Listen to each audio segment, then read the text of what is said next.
Hello everybody, it's Play It Forward, I'm Beej. I'm very loud in my own ears, and I have no idea if I'm loud in yours too. I just realized I should probably have moved the mic over a bit. So let's just drag it that way, so it can pick up my voice a little bit better. Hell, let's just get right into it. You're watching Play It Forward here on Loading Ready Run on Twitch TV, or you're probably watching it on YouTube, because some of you do that. We are playing, or continuing, where we left off yesterday for Shadowrun, and I believe we'd said it was going to be Ractor's side mission. Since it's waiting, we might as well just do that. So where we're at is, we finished the Outsider mission, we finished Bad Chi, and we finished the, whatever the name of the museum one was, I forget. So basically the first 3 missions in the game, plus we've also finished Isabel's side mission, and so now I need to do Ractor's side mission. And we'll probably touch off everybody else's soon enough. I hope everyone is having a good day. I have not been having a great week so far, but that's fine. Things will be okay. Nothing catastrophic has occurred.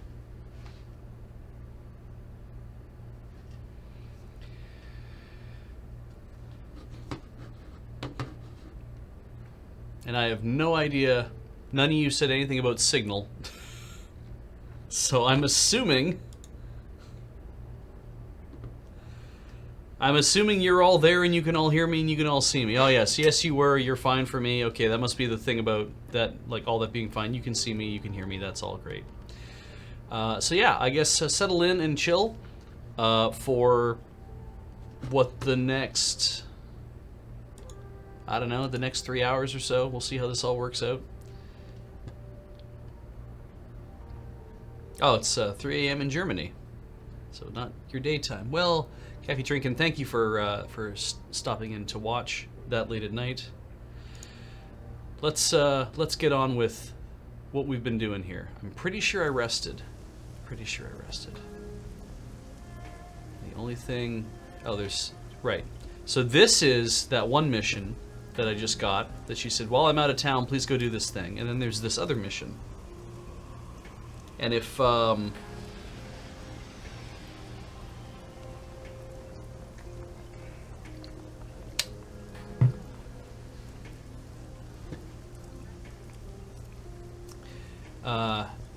if I'm understanding this correctly, I should not have to do anything else, because Stranglers is the only thing that's that would be an issue.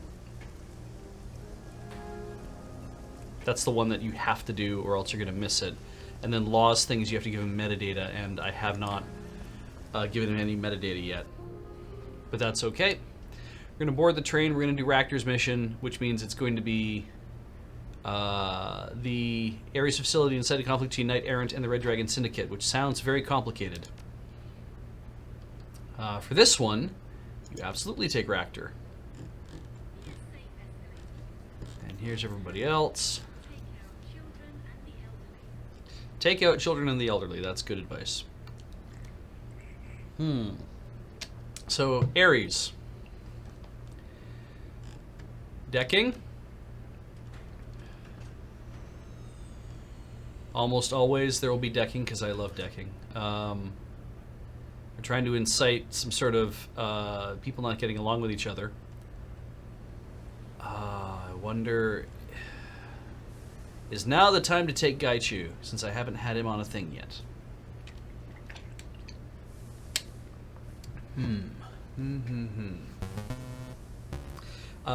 Yeah, I guess I should also say, to catch everybody up, if you were watching this for the first time, I'm surprised, because there's been a lot more before this. This is a casual playthrough, but it's also my first playthrough, so please no spoilers in chat. Please do not tell me what you did in your game, or what you would be doing in your game, because this is my game, and I don't want to be colored by the stuff that you tell me, because I'll think that, oh, maybe I should have taken that, or done whatever. The only time when I'll really want to know that is, I'm going to be dropping saves like mad And if I don't, please put in the chat, be like, save! And it's like, oh yes, I gotta save. So yeah, I definitely, like, if I need help, I will ask, and I will literally say, okay, chat, I need some help. What should I do here? I might just be talking out loud and saying, what should I do here? I don't actually mean from you. I will ask you if I need help from you for any reason. I feel like maybe just now is the time that we give Gaichu a run. I think it'll be fun. He hasn't actually come out on anything yet. And I don't think I need anybody else for this. I think this will be okay.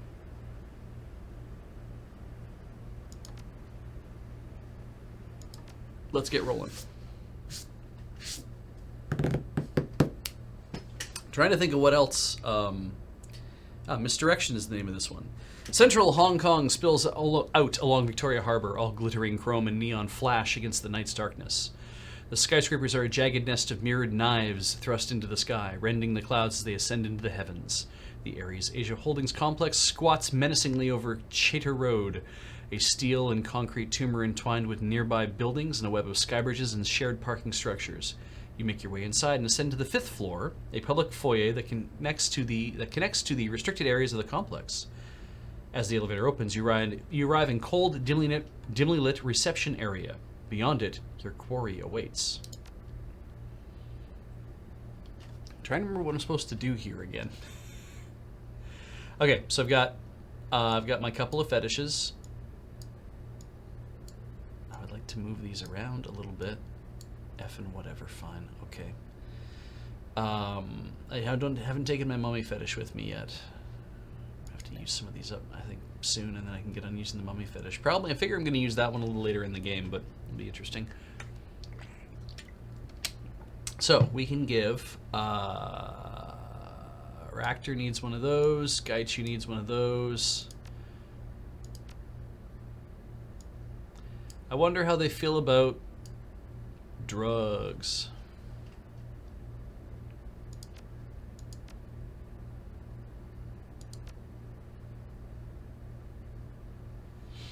I think that's fine, and I can't use wild aim because I don't have the whatever. So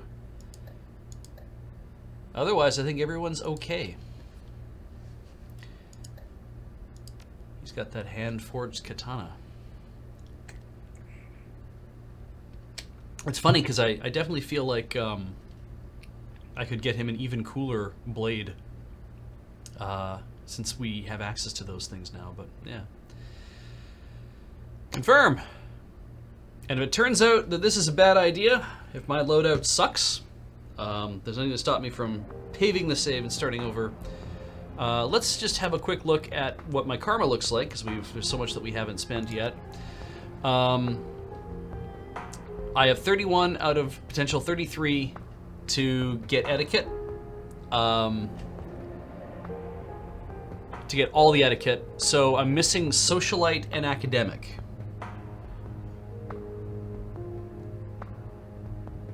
I don't know how I'm going to get 2 more in the next little bit, but if I do, then we're going to jam all those through and then just be like, take it, and boom, we're done. That'll be great. If not, we're going to just have to wait until the first option presents itself to be like, you will need this to do with this, so. Alright. We'll roll forward. Exiting the Ares Asia Holdings elevator on the 5th floor of the skyscraper complex, the antiseptic odor of the Mega Corporation's offices assails your nostrils. The immaculately detailed interior speaks volumes of the wealth and control the North American industrial giant has come to wield over the free enterprise zone. Raptor glances at his bracer, pulling up a page of notes on Ares Asia Holdings and scrolling through it. We're looking for a lab between floor 15 and 40. We're looking for a lab between floor 15 and 40.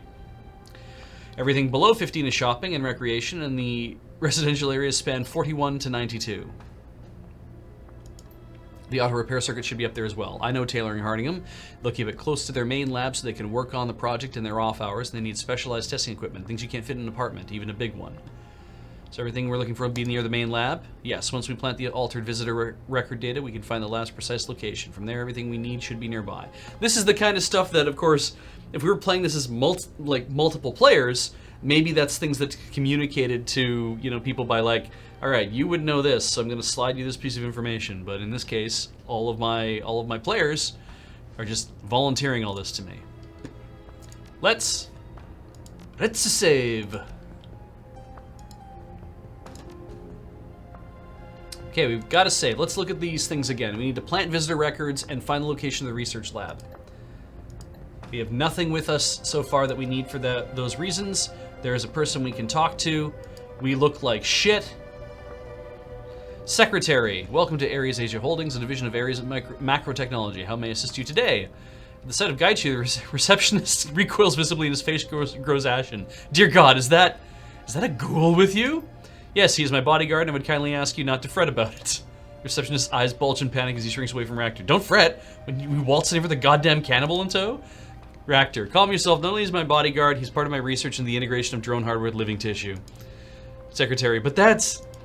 Reactor draws himself up straight, putting his chest out as he raises his voice. I am Dr. Reactor, formerly employed by Grecian Aviacorps. I was the director of drone development for over 10 years, and the ghoul and drone you see are part of my latest project. Secretary, he looks unsure of himself. You can see his eyes flit to a conspicuous panic button mounted to the side of the desk, but he doesn't move. You aren't on the guest list. Reactor plows on, his booming voice cutting the secretary's question in half. It's a fully autonomous quadrupedal defense and attack drone with integrated fire direction, data management, adaptive autosoft parsing, and modular weapons integration. This drone redefines bleeding edge. What's more, it has an adaptive experience registry subprogram. To wit, it learns. The secretary blinks a few times, his eyes glaze over the barrage of technobabble. Oh, yes, I see. That's a lot of interesting information. What should I put down on the arrival sheet then? Reactor regards the reception coldly and curls one corner of his mouth into a sneer. Put down that I'm here to make a sales pitch. If there's any company in this world with an interest in cutting-edge combat drones, it should be Ares Macro Technology. I have a full report on field and stress tests, part-time to failure, and combat efficacy, and I do not like being delayed. Secretary, very well. Have a pleasant evening, Doctor. Please stay on this floor until your escort from the Drone Research Division arrives. Wow. This is, also, he just straight up gave his name, because I think it's like, I don't give a shit. Alright, so we just chill? Is that it? I mean, clearly we don't. Like, what's behind this door? Should I even be back here? Oh, it's the washrooms.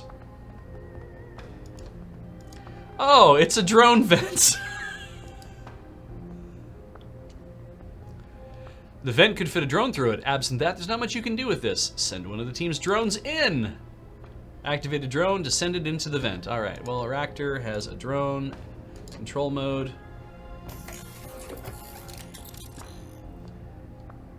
Enter the vent.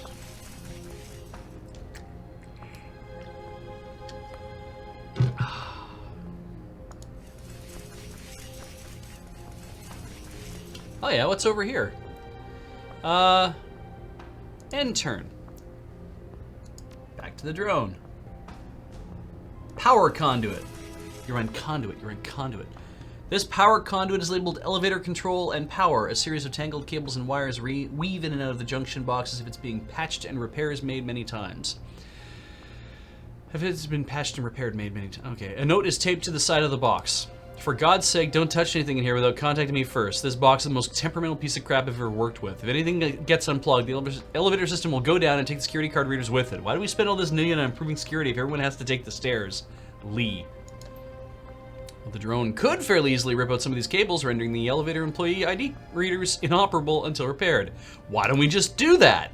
The drone tears out several elevator power and control cables, and a number of diagnostic lights begin flashing red. Looks like you're going to be taking the stairs for the time being. Sweet. If they didn't want me doing it right now, then I wouldn't have been doing it right now. All right, and we're back.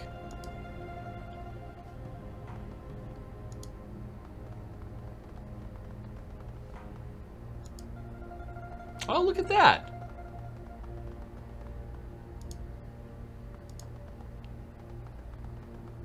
Well, what's through this door?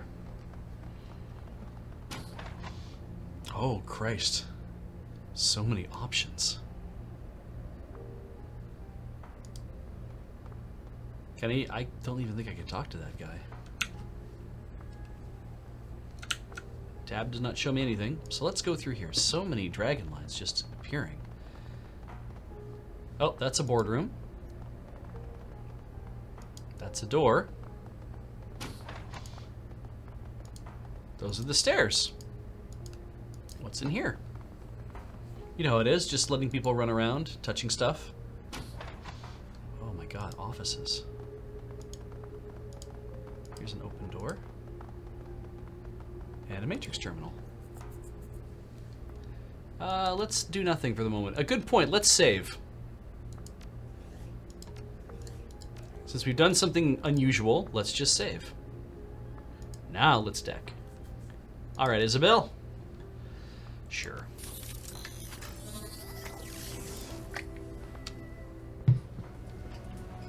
F. Alright.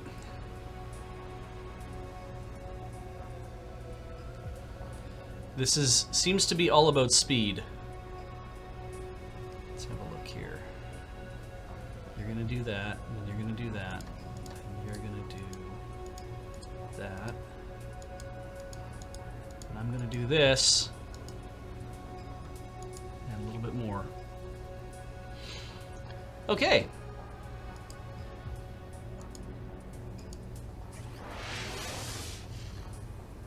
Let's have a look here. You go to the end, you turn, you come back. Ah, that's not your end point. Those two guys do that. Cross over each other. Go turn that way, go all the way to there and cross ahead of each other. So where's the safest place to stand?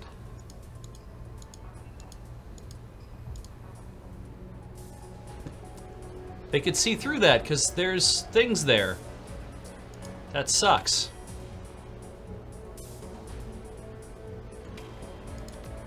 Well, kill her.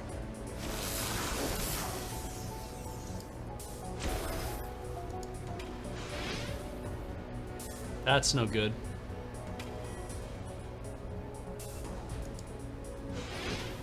Why are you missing? Thank you.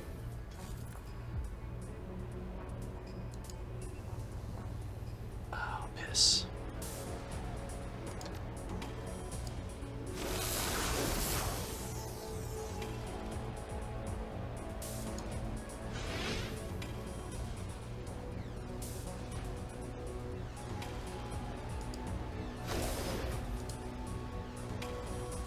Don't leave.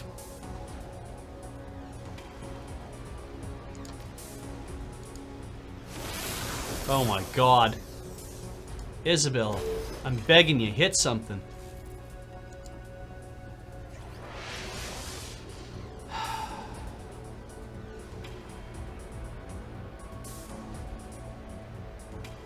Oh, I see.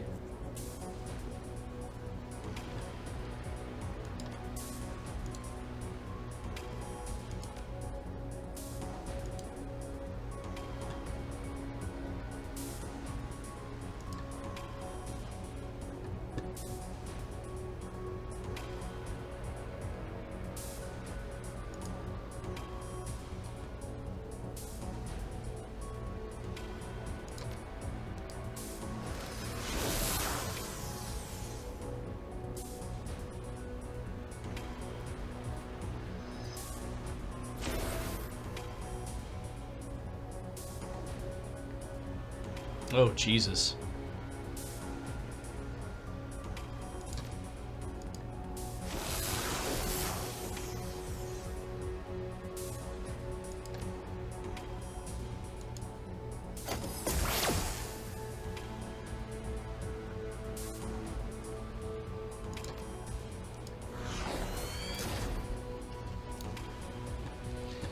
All right, let's not trick the black ice if I can help it, but boy, I'm gonna get in a lot of trouble here. I'm gonna take it down a hair. Okay. Suppression.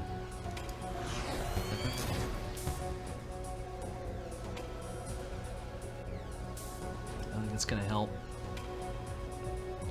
No! I'm boned. I'm gonna have to come back. I think I'm just gonna pave and come back. I didn't want to get into this fast.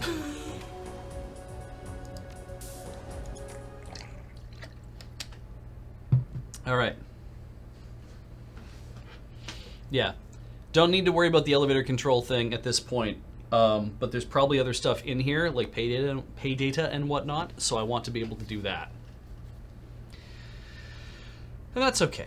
That's why I drop multiple saves. This time when I come in, I'll just have to either think about a way to do this faster or better. I dodged those two right off the bat pretty good. Yeah, now as Richard says, now I know that I don't have to go through that specific portal.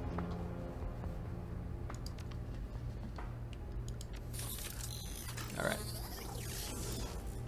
I do think the Matrix sections are pretty cool, so... Nope. Nope. Gonna reload that. I got too cocky. To watch everyone's movements and actually do that a lot better.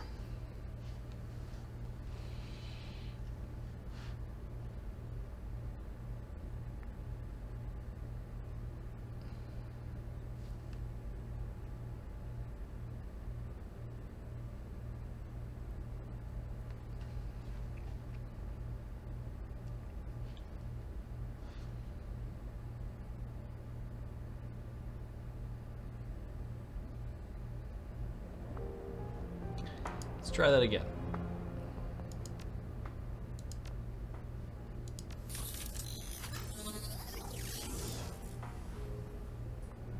Okay. So,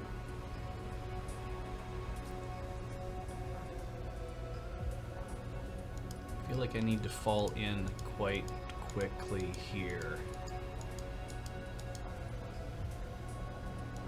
Like that. So now there's that. And there's that, and there's more stuff beyond there that I can't see yet. Alright, what are we doing? So we know these two guys do that. They'll turn around and they'll come back. Watch Rice, he's gonna do that. Do they turn and come back? They don't.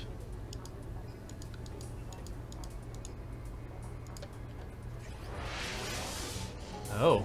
We're just gonna get right into it, are we? Fascinating. All right.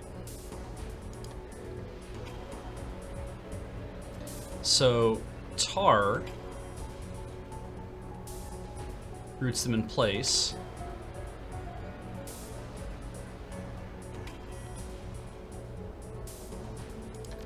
Increase my chance to hit. That's a great idea.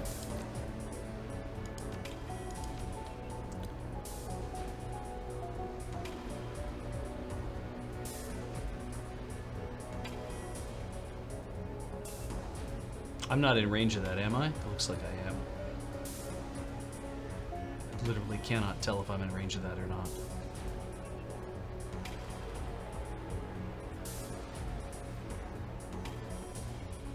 Maybe that's enough, because then that doesn't hit me. I can't tell because the frickin' zoom in a lot. Let's see here. I'm in range. I'm not in range.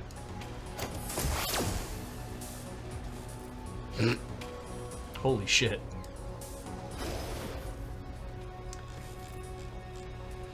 All right, well, good job, Isabel. What the hell are you guys doing? Spin, cross.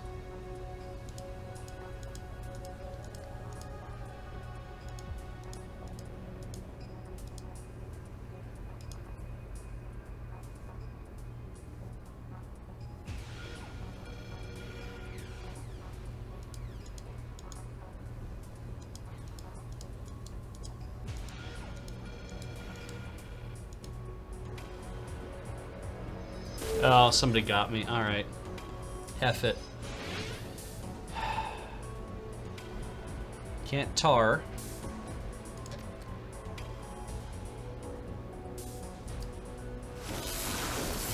I can do that, though.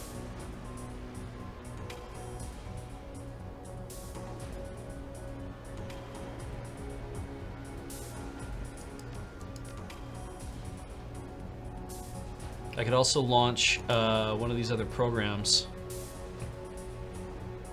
Probably don't need to do that just yet, though.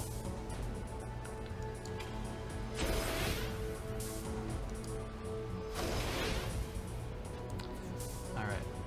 Take the hit. It's fine.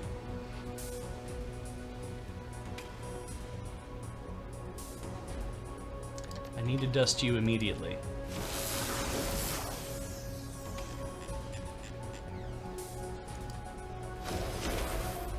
That's good. You too.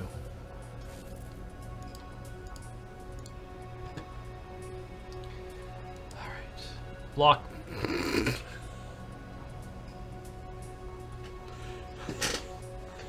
Oh yeah. Passwords were an option, are they?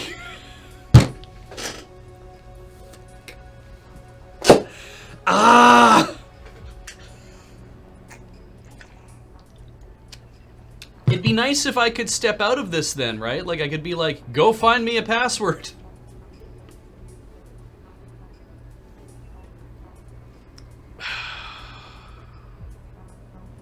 All right. I could force it, or we can try to hack it. I'll hack it.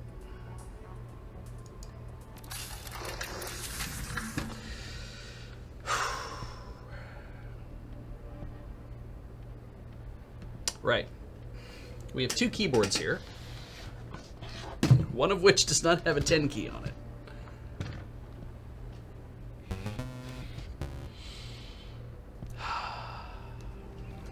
Here we go.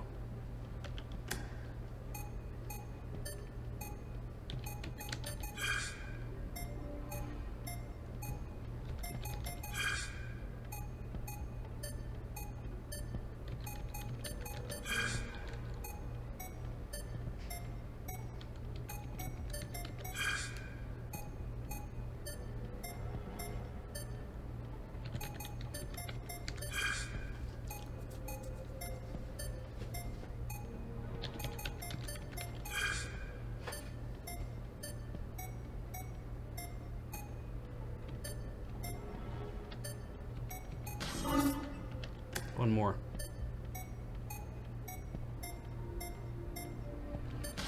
Okay, next. Moving on, we got lots.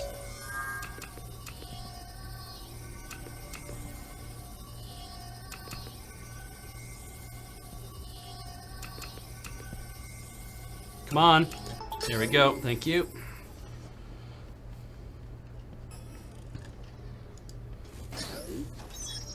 Okay, got some pay data. There's only one dude following. And it looks like there's a little spinny spin. And it just continues along.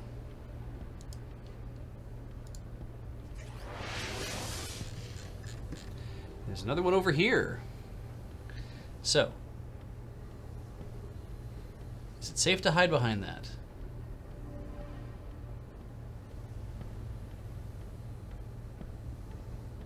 So I don't think it is.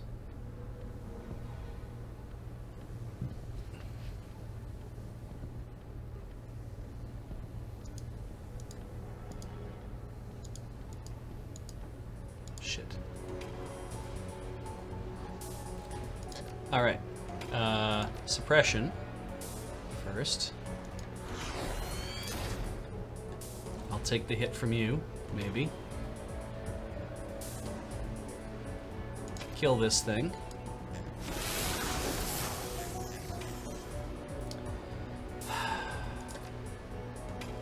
That just freezes me in place probably too. Should have done that first. 3, 4. try kill her again.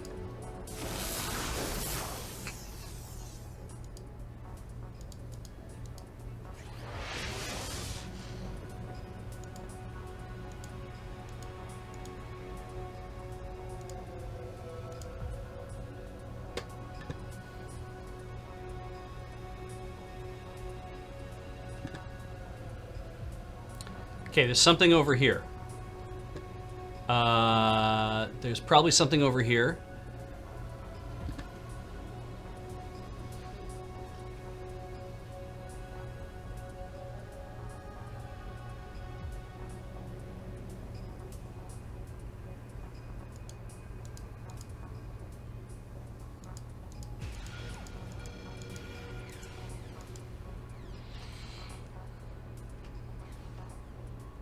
Sure. 25 seconds? Alright, let's make these.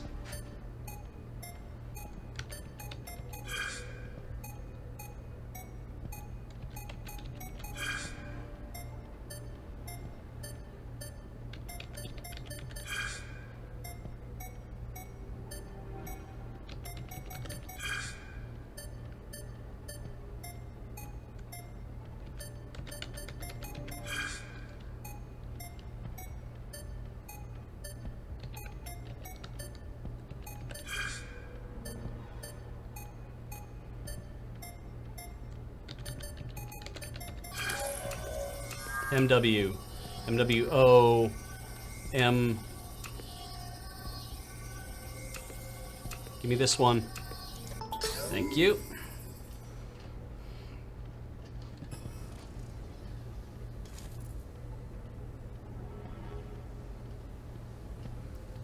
One-way off switch for a gas system. System is currently offline. Appears to be a one-way off switch for gas system. So I can't do anything about that. And wow, it goes even deeper. Holy shit. And there's another thing over here.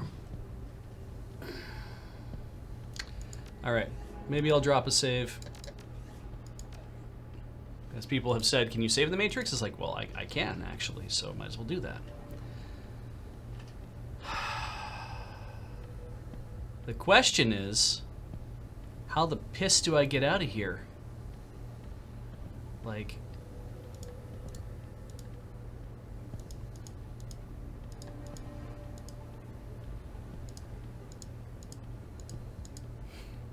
Is it like that? Holy crap, I can't believe I made it. Yeah, I can just jack out if I want to, but I want to see if there's actually a way to gain access to any of this stuff, so let's try it again. Here we go.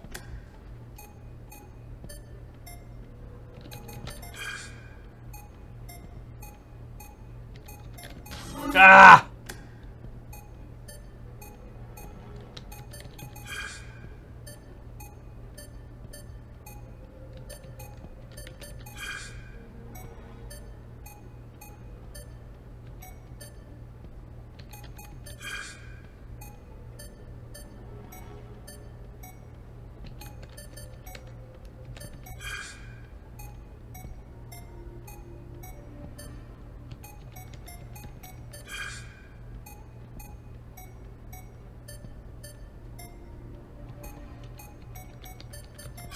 Nice. All right.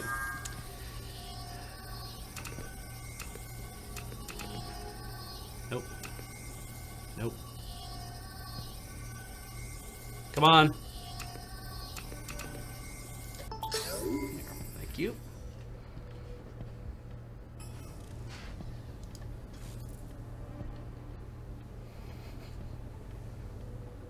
Cool.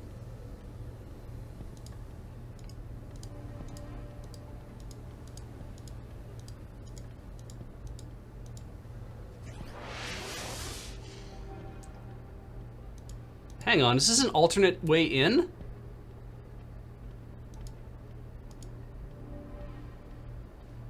It is.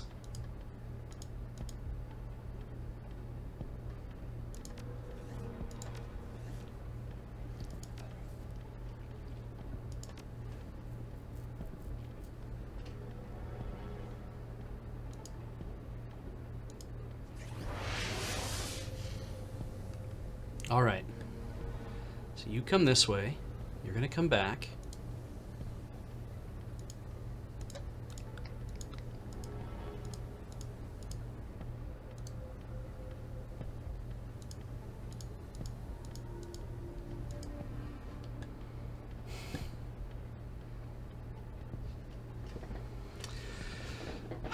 Oh, I'm doing pretty good. Let's give it another go.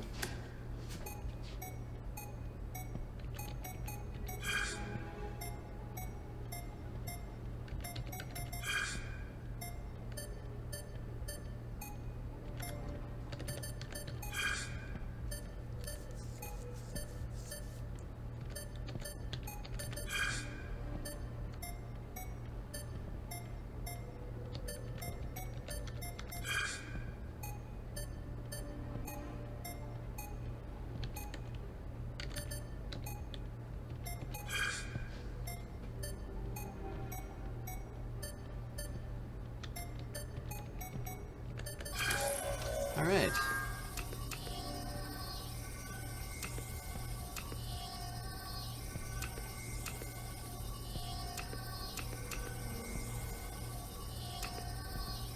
Come on.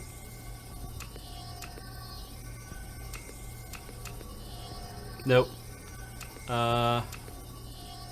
This one. Damn it.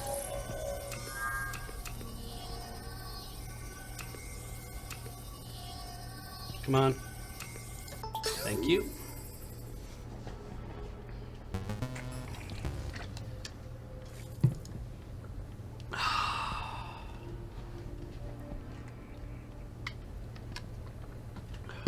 So I didn't need to be here. I have found all 3 of these gas valves I've logged into. I did not need to worry about elevator control this time out.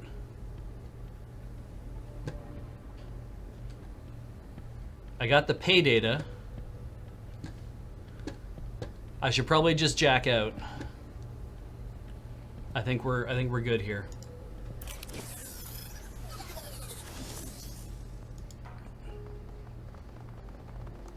No. In fact, go in here and open the door like I said.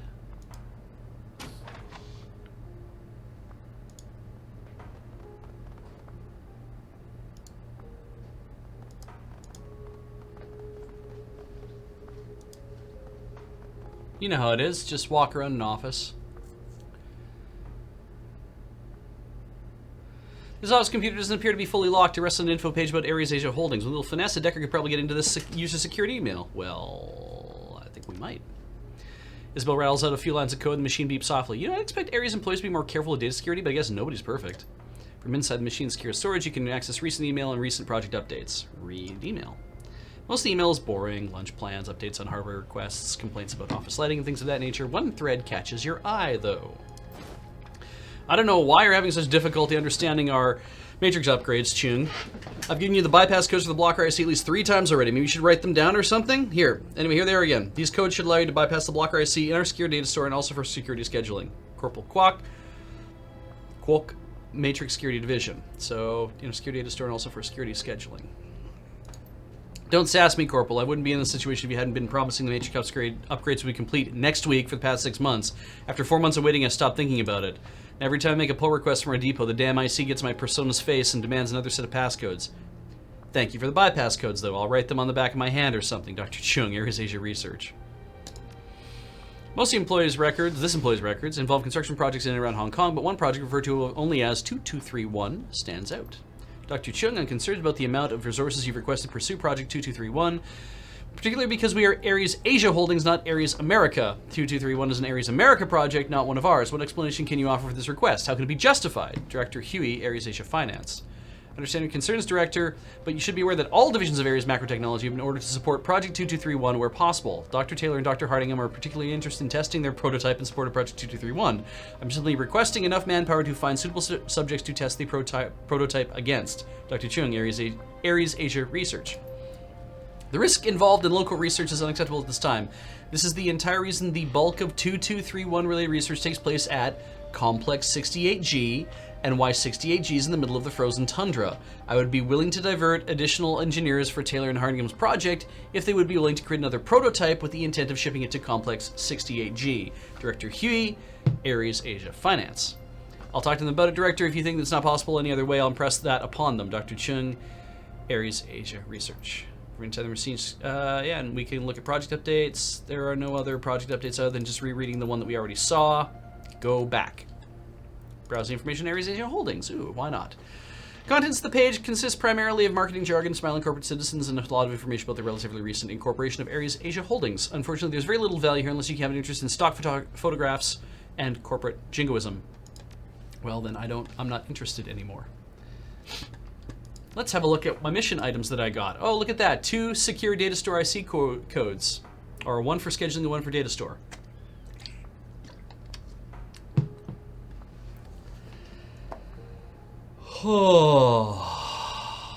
So there are 2 passwords. Or IC codes. No idea. I like Guan Yu and Zhang Fei. Those are 2 names, if I remember correctly, of Yama Kings. So that's interesting. Alright, let's go this way. I like how the decking aspect is like, we can shut down the elevator if you like. I have no idea if by decking that elevator stuff, if I would actually gain anything by doing it or not.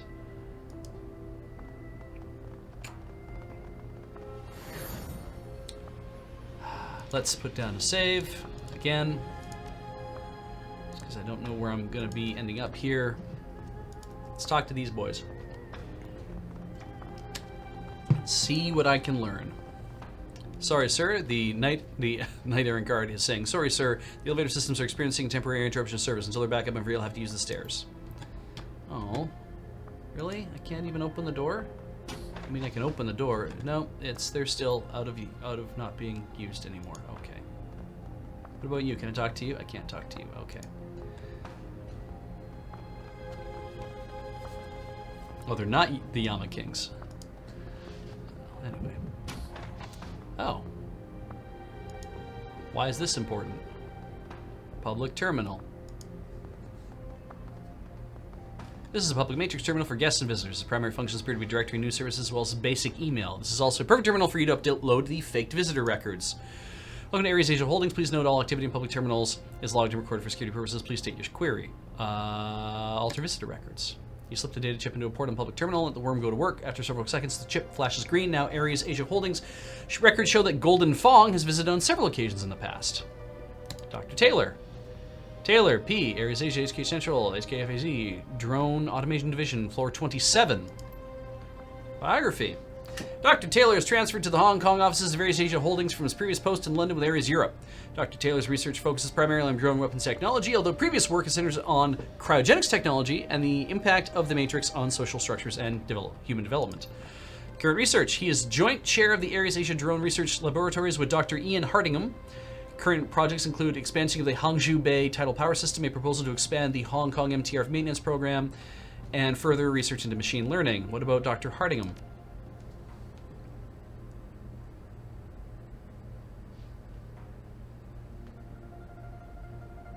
Oh, they're part of the Romance of Three Kingdoms thing, were they? Interesting. I'm reading chat now, and they're telling me this. So, Dr. Hardingham, Advanced Drone Weaponry Division, floor 27. Dr. Hardingham is transferred to the Hong Kong offices of Ares Asia Holdings from his previous post in London with Ares Europe. Dr. Hardingham holds advanced degrees in weapons design, mechanical engineering, holds several patents in the field of artificial intelligence research. As joint chair of Ares Asia Drone Research Laboratories, Dr. Hardingham's duties are primarily related to the research and development of new artificial intelligence solutions that will keep Ares macro technology competitive in the rapidly changing world. While the specific work of the Drone Research Laboratories is classified, previous efforts have been centered around self-repairing machinery, robotic game theory, and collective machine learning. I am done doing that.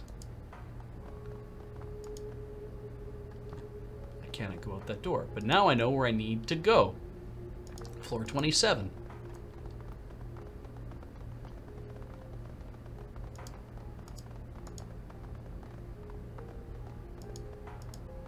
I like that I can see in the boardroom though. That's kind of cool.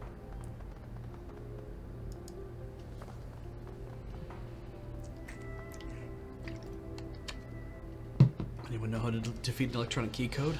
Don't joke about those, Martin. Those things are impossible. Ractor, excellent, Beej. We have arrived. Ractor straightens himself up, smoothing out the front of his jacket. We should make certain to find the auto repair prototype while we're here. Oh god, I should have named him Martin Bryce. That'd have been great. Oh well, whatever. I'm sure it will be around here somewhere. Do we just search around? Search around. Ractor shrugs, glancing around the room. I don't see why not. They'll definitely have stored it somewhere near here. Ah, for example, a door. And door.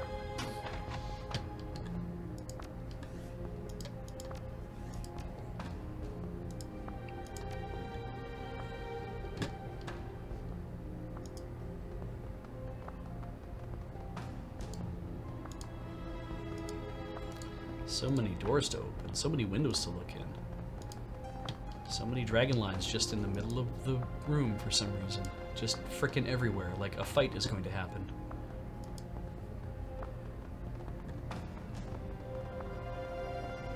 Are those cookies? No, they're not.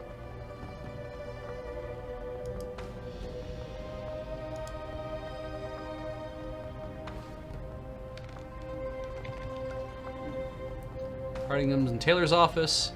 That's a thing I'm interested in. That's a thing I'm interested in.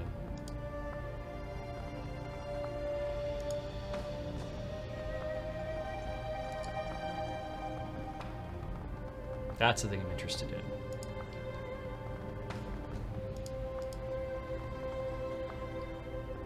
That's a door. That's another door.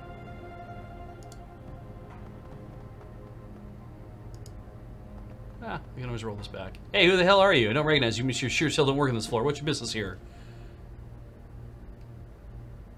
Need to get into the lab?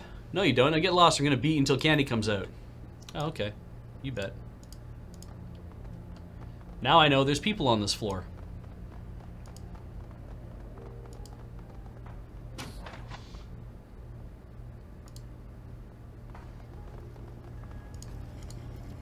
All sorts of things I can do here. For example, let's open this door. Shutter controls. Laser laboratory shutter controls. Shutters must be closed during energy emittance testing. Failure to close shutters is ground for immediate disciplinary action. There's a small note attached to the panel. The shutter controls are currently also closing the security room shutters. I've talked to maintenance about it, but they haven't had a chance to fix it yet. So bear in mind, when you close the shutters for laser testing, security cannot respond as the side doors auto locks. Make sure no one goes in or out of the main lab while the shutters are down. Laser test in progress, closing shutters. Can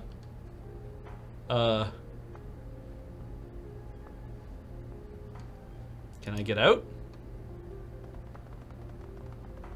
Oh, I can. Okay, that's good. Lab, computer. Ares Asia-directed energy weapons laboratory annex. Aut viam invenium aut facium. Please direct your query. Auto repair project? All information contained here is secret/orcon. Duplication of files forbidden. Authorized eyes only. Select file. Ares Asia Holdings laboratory record system. Security safety progress. Your query. Desert Wars field testing? Congratulations, everyone. Ares Europe has given us the go-ahead in entering the Griffin drone prototypes into this season of Desert Wars. Between the auto repair circuitry, the MP laser prototypes, and the self-organizing threat assessment programs, I think we got a great chance of being one of the standout stars this season. Obviously, we have a lot to work to do between now and the kickoff event, so I'm expecting plenty of crunch time. I know each and every one of you wants this as much as I do. It's hard for me to express how proud I am of this team and all the hard work you put in over the past year. If we can pull this off, we're positioned to be one of the biggest teams in security drone hardware in the past 10 years. If we buckle down and put in the hours required, I know we can do it. Glenlivet, my office, come get some. Dr. Taylor. Ractor grunts softly. When he speaks, he sounds almost sad. Taylor, how far you've fallen. When we worked together, he had never written this kind of limp corporate missive. We all cared enough about our work that we never had to motivate the team like this. He'd become a management tool of Ares Macrotech. There's much left of the passionate young researcher I know. Think he's lost his edge? Not as such. I believe you're still quite capable as a researcher, but when you spend all your time managing a budget, organizing your team, what time is there left to do the actual work? The reason you got into the field in the first place. No, thank you. That is a disgusting world. Self-organization subroutine bugs?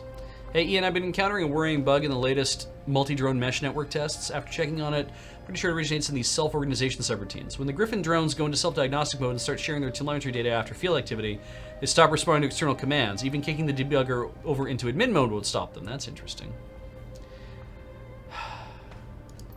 Looks like they're not responding to outside commands because they're identifying activity orders as non-critical in comparison to their attempts to share and learn from each other's telemetry. Oh, interesting. It's downright spooky. They tried to push me out of the room during one of the tests because one started firing the on-share cleanup base camp function, and the rest picked up on it. They identified me as an object removed from their secure space, and the worst part of the trigger condition was me trying to shut down the mesh network. I don't know, Ian. I don't like the idea of drones making value judgments about administrator orders. I'd like to strip out the self-organization code for future tests until I can debug it. Understand that we're trying to play catch-up at Renraku on the pseudo-intelligence fronts, but the fallout if this bug spreads could be pretty catastrophic. No kidding. Thanks, Dr. Yan. Wait on the next test. Just a heads up for the team. Hold on further self-org tests until you get the all-clear from me, Taylor, or Yan. There's a bug where the drone networks refuse external orders while they're pursuing their self-generated directives, data sharing, learning, battle examination, etc. It's nothing critical. We're going to make debugging other systems a pain. It's going to make debugging other systems a pain in the ass until we get sorted out. General tests are still a go, Dr. Taylor. Tend to wonder using my old code. It sounds like the same kind of bug I encountered during my early test in Moscow. Ractor runs a hand through his hair, squinting at the computer screen from over your shoulder. And the problem is that they're trying to give orders to the drones while the drones have prioritized their own desires over those of the end user. They'll never respond as long as they're in group reflection mode.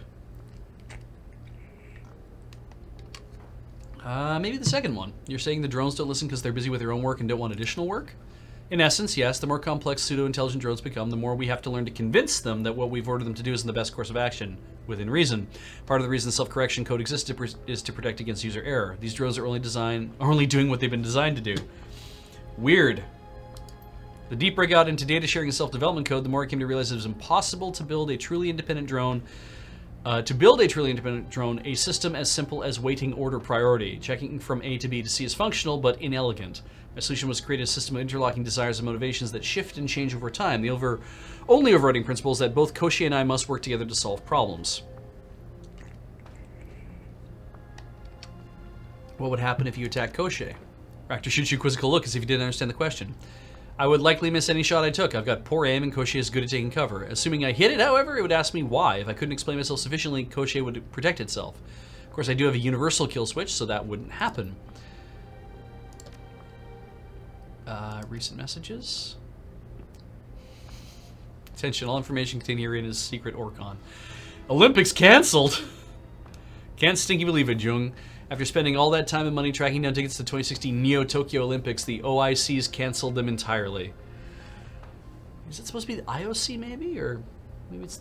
whatever. Some crap about not having enough participants. I guess a ton of countries pulled out in protest over Japan's treatment of metahumans and the way they've handled their holdings in California. I mean, yeah, I'm all for equality, but the Olympics, that's about brotherly love, the spirit of cooperation, and the unity of mankind. I can't imagine anyone using them for such transparently political purposes. It breaks my heart. Dr. Ishiguro. Xia, can you put those reports on my desk? Yeah, I was hoping to take a look at your power output test data sometime soon. Going to be in and out of the office all day, so just let yourself in and put them on my desk. The code is 98144. 98144.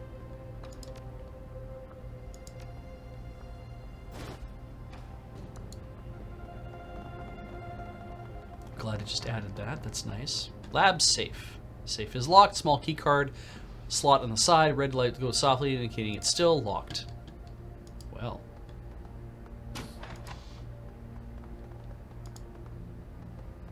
Dr. Hardingham's office. Can I even get in? No. I would need a code for that. And I don't think there's anything around the corner. Nothing.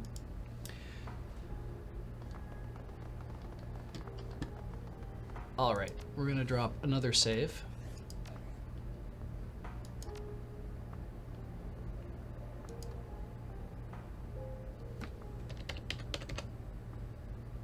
There's a barely audible click and the door unlocks. We're going into Taylor's office.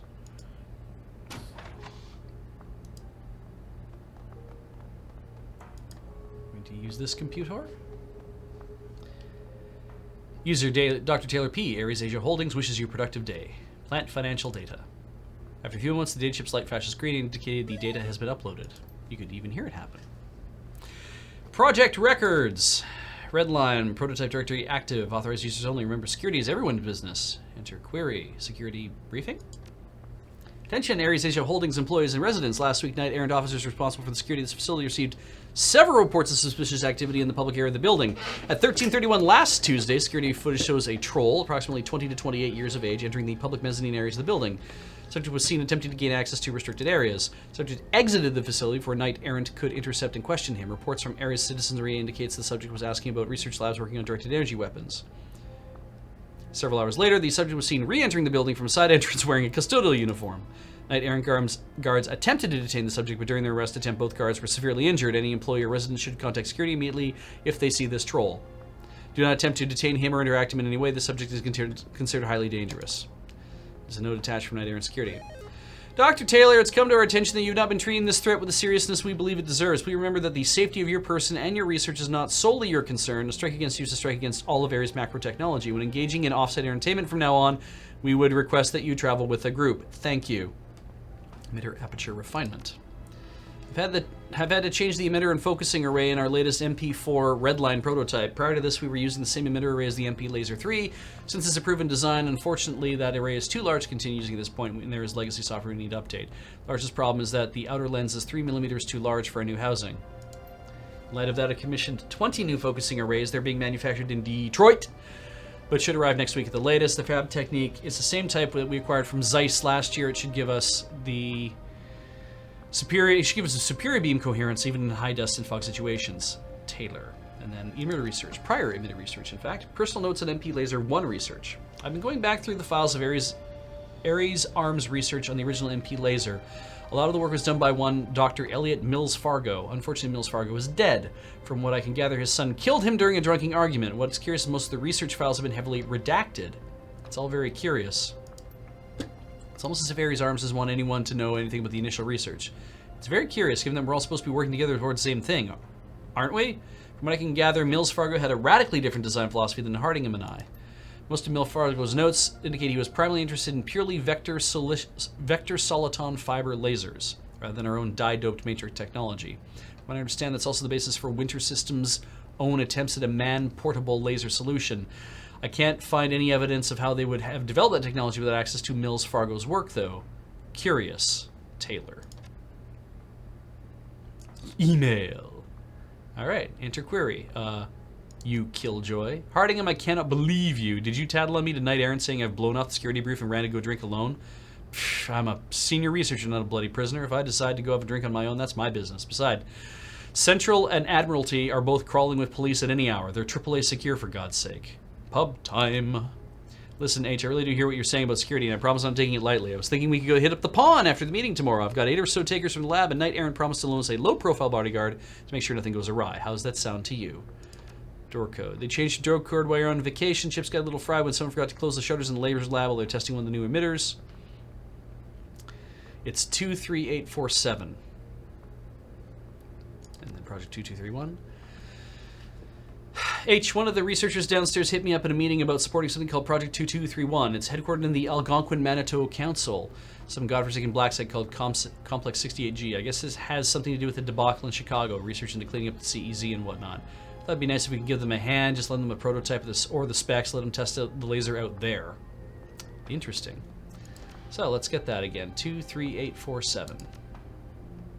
Log out.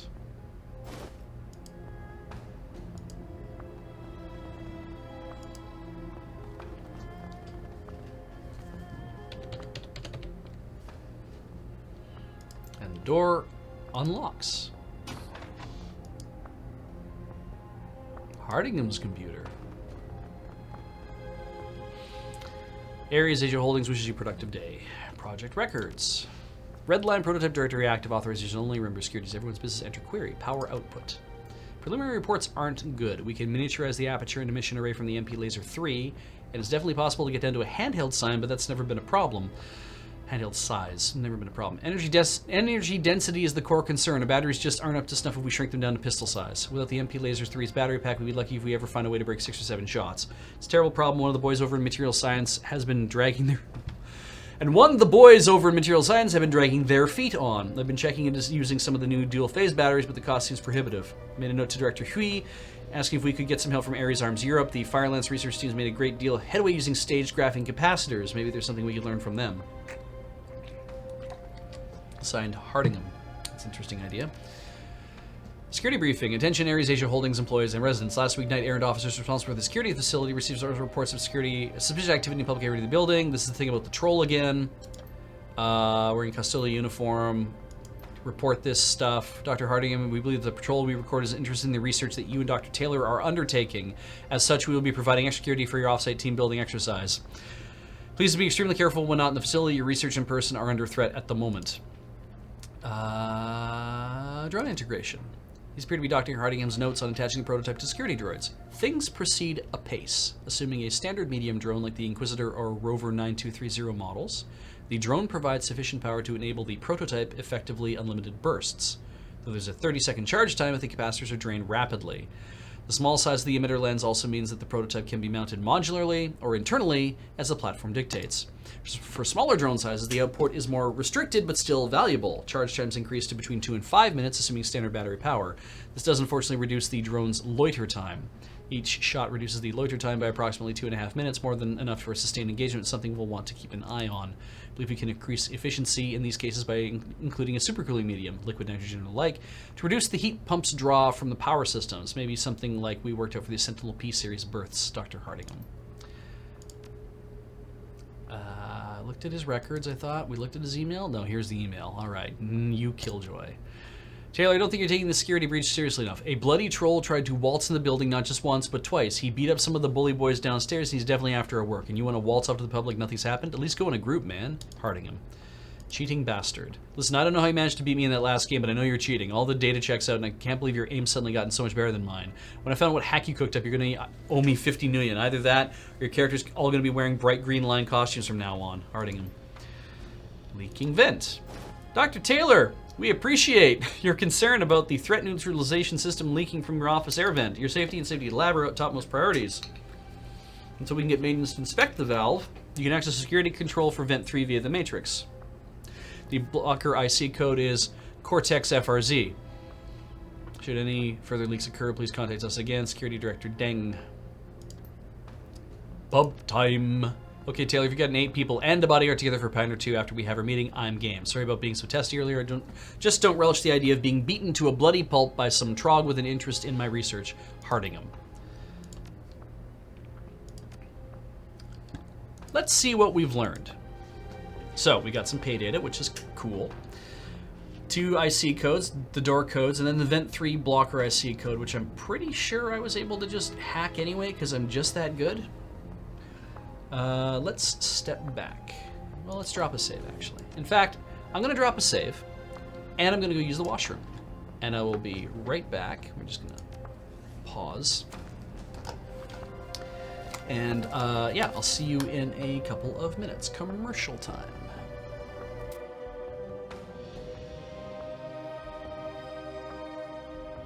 And we have come back. Okay. So I need to plant the camera footage, also gain access to some stuff, do some other stuff in the stuff, get some stuff and do some stuff. Plant camera footage, gain access to main lab, return the auto repair unit, find a key for the lab safe.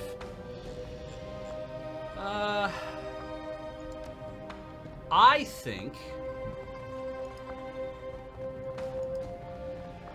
how I'm going to do that is by doing some of this. I have a feeling. Security system servers. Security server cluster handles the local records and service systems for floor 27. Not only the building-wide systems back up this data, but anything occurring here will be fed to the larger Ares Asia servers. This makes the perfect place to upload the worm and faked camera footage. Let's upload the camera footage. A few moments later, the chip flashes a green light indicating that the camera records for floor 27 will now show footage of Golden Fong meeting with Dr. Taylor and Hardingham. So that objective is complete. Then there is also a place to jack into the matrix. Now, why would I do that? Let's find out. What's in here for Isabel to find?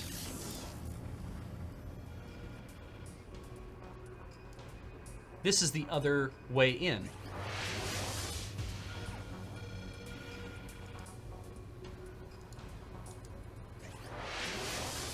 Right? I have 3 gas valves. I can't do anything with them, unfortunately. So we'll jack out.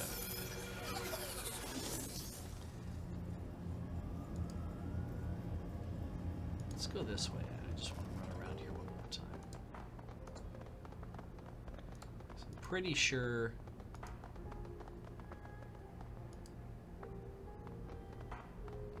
there's nothing on any of the computers over here. It's funny because being able to see the dragon lines definitely is like, oh hey, guess what? You're gonna be able to have a fight in here briefly.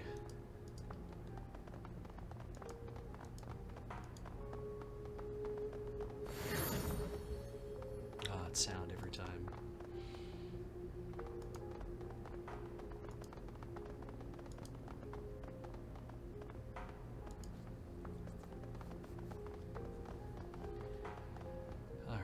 Let's just open that door again too, why not?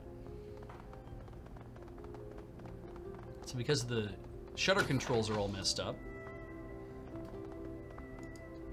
I should be able to get all the way through the lab and not have a problem.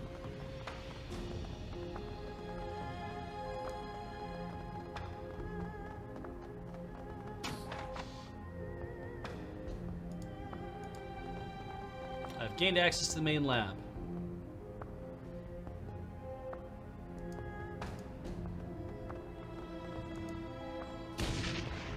Stillness of the area's laboratory is suddenly rent by the unmistakable sound of explosion. The floor trembles beneath your feet and dust falls from the ceiling tiles. As the echoes of the blast recede around you, the distinctive smell of atomized concrete and scorched carpeting wafts in through the vents. I'm gonna fight somebody else for stuff, I have a feeling. Ractor busily taps and commands on his arm bracer. Koshie whirs and flexes his leg beside him. I'm seeing a lot of radio traffic. Whatever that blast was, Ares wasn't expecting it. I think we're about to run face first into another runner team, Beach. Shit. Isabel shakes her head, falling her fist. If it's not one thing, it's another. We never catch a damn break. It's not as bad as all that. If they're setting off bombs, the Knight Errant forces in the building would be more concerned with them than they are with us. Stay behind me and I will protect you. An explosion like that, our window just got a lot shorter. I expect the window may now be closed and we'll have to break a hole in the proverbial wall in order to get out. We should get to it. The combatants in the next room are quite obviously Shadowrunners. The gear is mismatched and they wear no uniforms, and the mixture of technical gear and heavy armor indicates they're prepared for anything. Cool. I want this. The other Shadowrunners huddle up. Their voices are loud enough that you can hear them even through the glass door. They don't seem to have noticed you yet. Bull. Christ in a crutch, that was nasty. The orc wipes sweat from his brow with the back of one hand. Jarl, is that the last of them? The Jarl. Looks like it, Bull. My C-12 wrecked the stairwell, so we're safe from backup via that route. He hands a canteen to the human one next to him. Dizzy, how you doing? Dizzy, taking a long drink from the canteen, the woman breathes a deep sigh of relief before talking back to Jarl. Remind me again when we went to the executive level before getting to the lab. I'm all for a brawl, but pulling 4 Knight Errant adepts off of Opti isn't my idea of a party. Dizzy points to the accusatory figure at the shaman. You, sir, need to practice your martial arts. Opti raises his hands placatingly. We had to go up there, Disney, whether the key cards to get into the lab or as good as dead. Bull could have hacked the door, but his deck got slagged after you threw that rigger into him and broke his concentration. Continue listening. Bull, okay. We will have plenty of blame to place later. Right now we have to get the hell out of here and nab that prototype and clear it before they get more soldiers down to this level. Bull tilts his neck to one side and the other, each time a rippling pop runs down his spine. We got a job to do, people, so let's get cracking. The runner named Jarl seems to have noticed you finally. He gestures your direction. Hey, Bull, looks like we got some company in the lab. Bull, turning around, the orc decker regards you quizzically. Son of a bitch. Guess you guys got here first. Tell you what, we'll come in there and we can talk this over. Bull waves an RFID card at the door, but it only buzzes in denial. He glances at the key card in irritation, turns his eye to you. Hey, would you mind letting us in? I'd rather not be trapped in here when Knight Errant backup arrives. Not until you tell me what you're doing here. Probably the same thing as you. This is Opti. That lab is a laser prototype. Yeah, that's what we're here for. It just looks like you got to it first. Opti glances over his shoulder nervously. Didn't we have this conversation inside? Gaichi sniffs the air tentatively. Between the blast and dust, I can't smell or hear anyone else. It doesn't mean you don't have guards right behind you. How close on your heels are the knight-errant troops? The Jarl. Given the shitstorm we set off by going to the executive penthouses first, we probably have a few minutes. That'll be too busy trying to figure out what we're doing up there. Jarl runs a hand through his hair and shrugs. Hardingham and Taylor's apartments are pretty trash, so they'll have to figure out what we're really after before they can respond again. Why are you up in the executive penthouses? I've gotten some intel that Hardingham and Taylor would be out tonight, but they had a secure safe down here. We figured that would be where they kept the prototype, and the key would also work in the lab door. Bull looks mournfully at the keycard in his hand. If wishes were fishes, look like we made the wrong move heading up there first. Ractor gives you a significant look. He speaks quietly so only you can hear. I know Taylor and Hardingham. That key is almost certainly for the private safe where they're keeping the auto repair circuitry. We need to let those runners in so I can get that key. Let's find out if they're willing to give up the key. You get Bull, get his attention. Yeah, you made a decision yet? I'm getting kind of nervous out here. Give you a key card and we'll let you in. Well, I don't know what it goes to. It sure as hell doesn't get us inside that lab. Sure, I guess.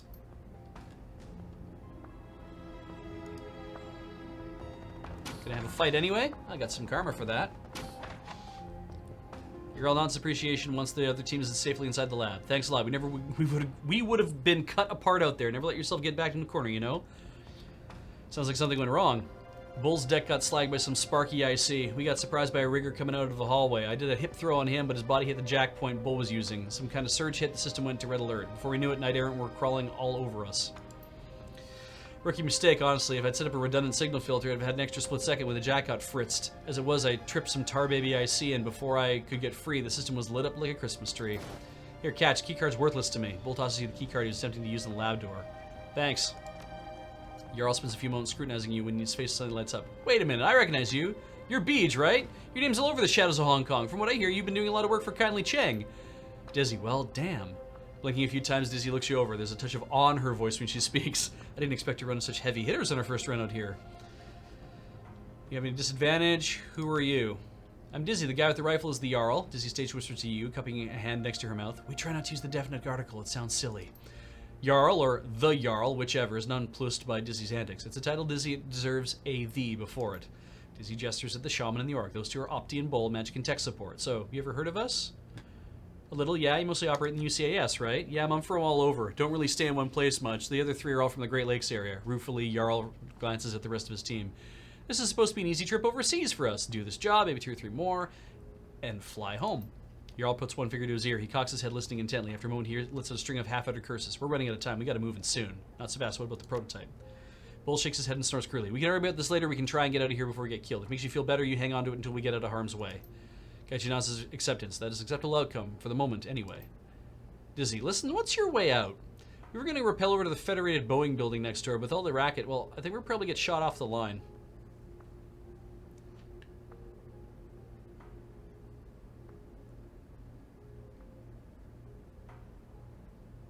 They're practically identical.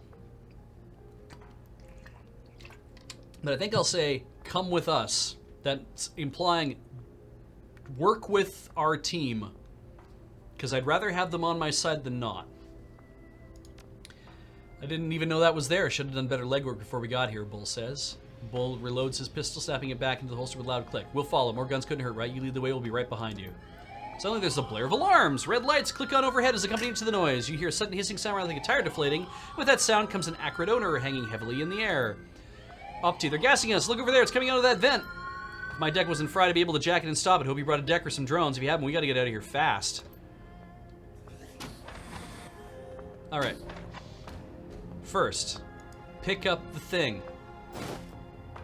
We have it now.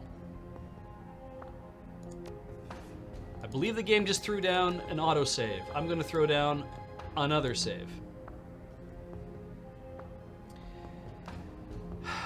There's the gas. Optional, shut off gas. I mean, I can do that. And we have to retrieve the auto unit as well. But I need to get over there to do it, it looks like.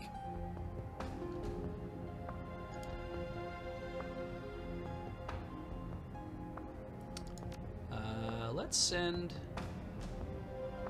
So how are we going to shut down that gas? I can't get out of this mode. And I need to get over to that thing. Or we need to get the hell out of here. That's real weird.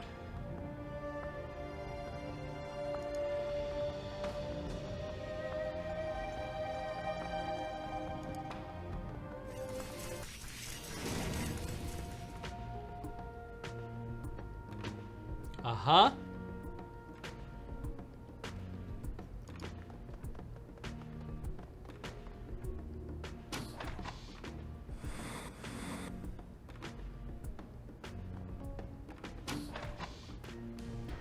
Oh, I see. We have to get in through their door.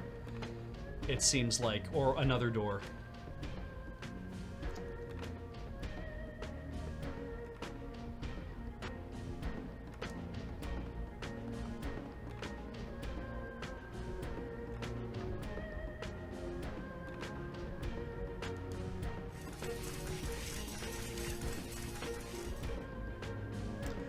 Yeah, there's no other way to deal with this. Okay.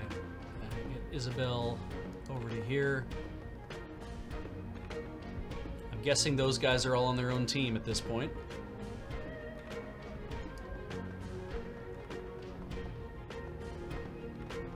Yeah, neutrals. Okay.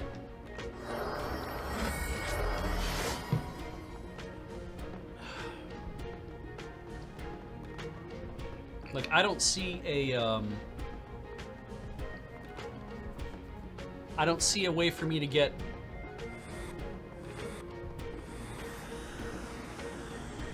Oh, yeah.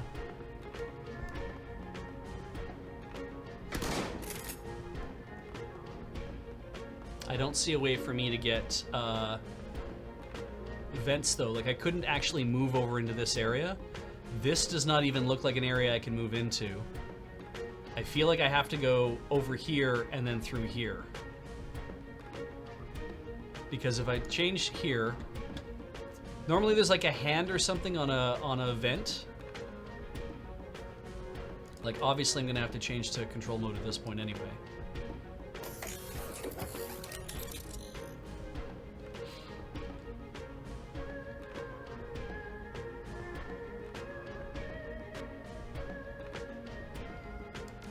Come back and grant Cochet more movement? More AP. That's what I wanted. All right.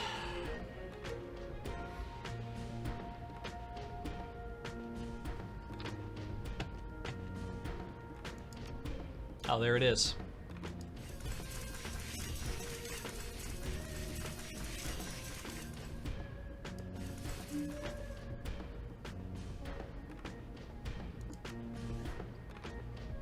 So that gas is shut off.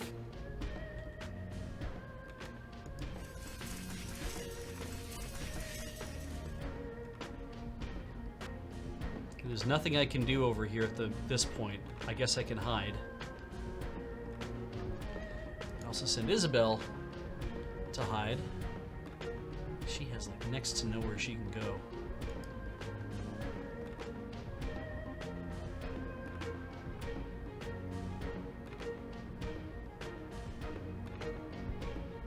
I feel like hiding next to her is a bad idea, because that's how you get hit by stuff. And I can't see anybody.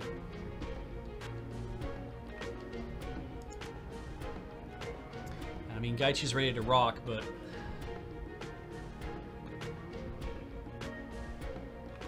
I can change stances.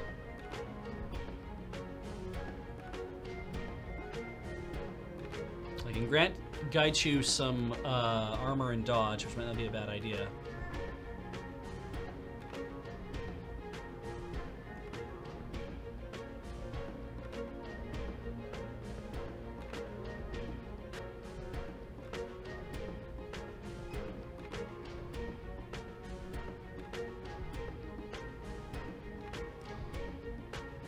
I feel like this... He's in metal stance now. He goes into active defense.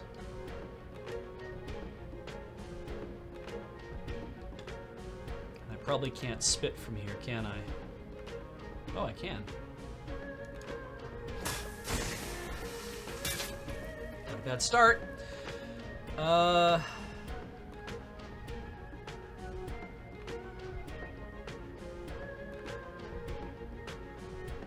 need to get out to fight something, I guess I could get over here, but it risks putting me way up front.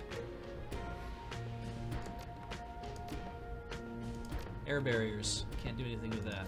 Alright. That at least is some hidden whatever, so that's not so bad.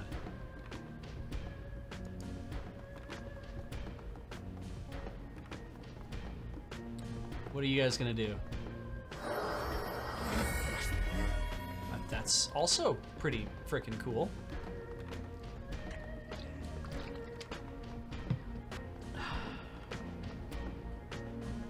What do you guys do? Oh, cluster up. That's a great idea. Do that. Cluster up, please.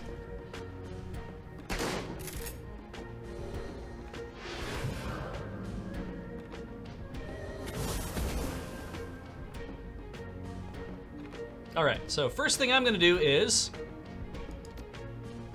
bear.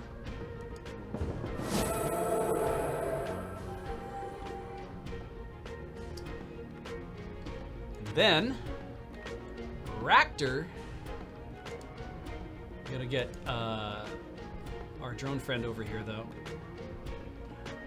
Actually, Isabel's going to do some crowd control.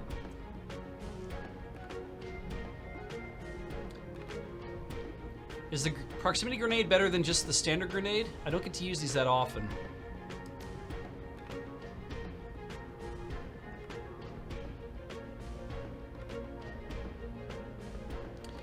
All right.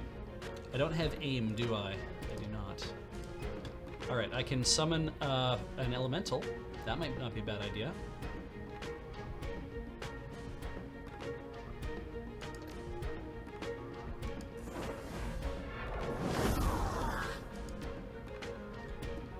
I should have done that after I shot the grenade, but whatever. Let's do that one more time. Yeah. The elemental taking a hit sucks.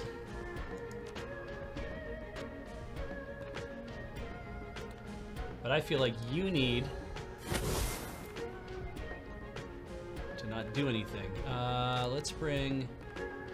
Need to get into that vent. That's a long, long run.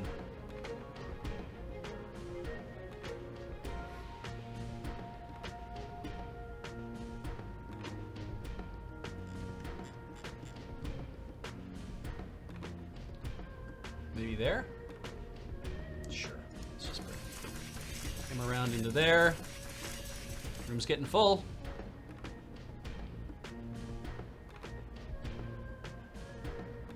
You haven't taken any damage yet, have you, Koshe? No. And I don't have the ability to move you any further. So I guess I can just shoot.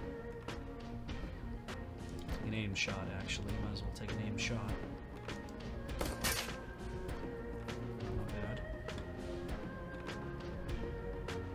So does Gaichu just get in here and just mess up some people?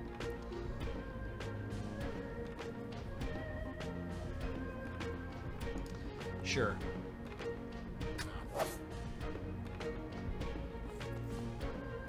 What are you doing? What are you doing?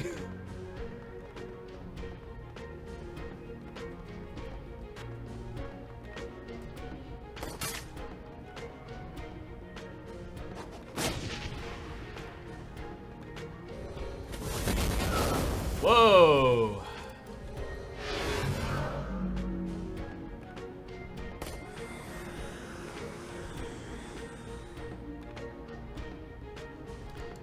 Okay, so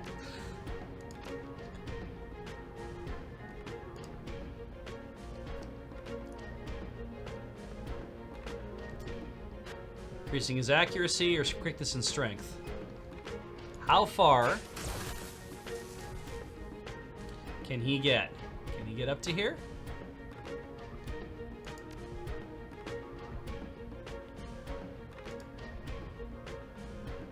Can't get to any of these guys. Damn it. But we need to get you out of there anyway, so I'm just gonna do this, I guess.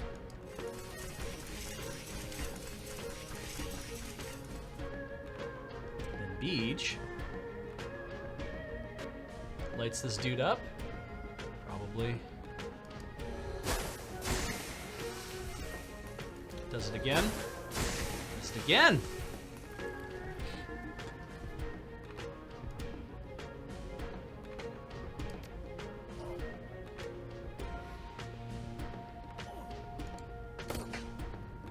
Takes a shot again. That's not bad. Gaichu then takes this guy out for sure.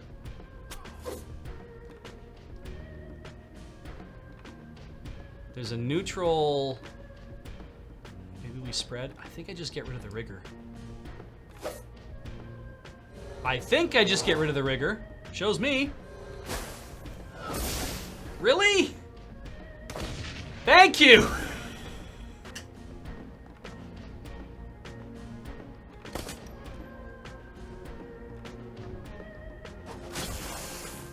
Oh, I'm not happy about that.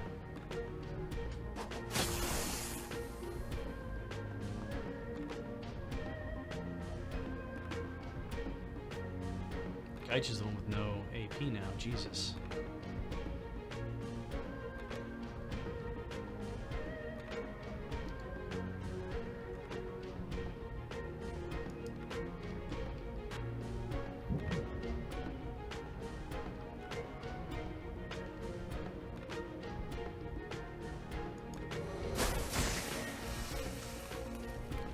Reactor up to heavy cover.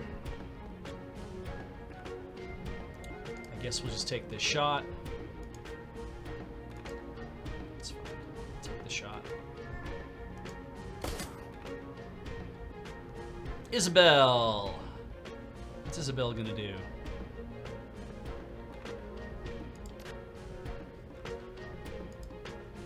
Could reload.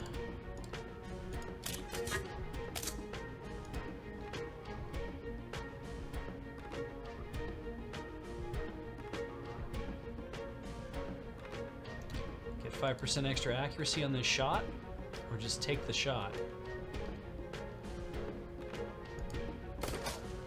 Whoa! Holy shit! Wow! Yeah, I mean, when you gotta get that shot, she sure did. Oh, I don't like that at all.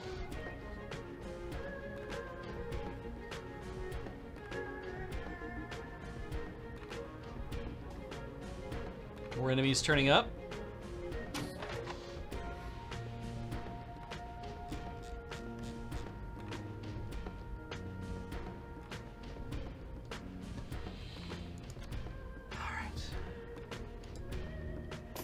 She goes into control mode, enters the vent. Can't do anything else at the moment.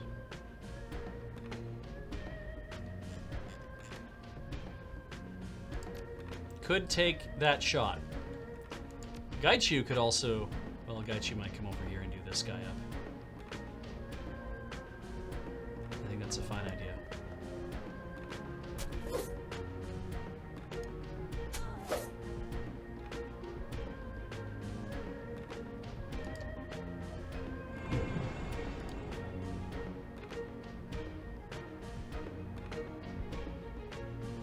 Does this not heal me as well?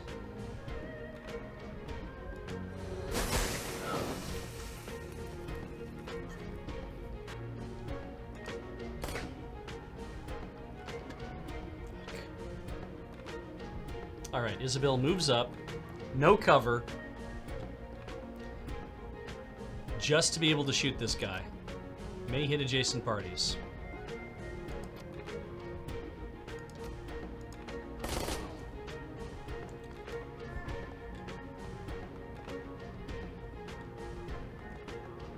Punch!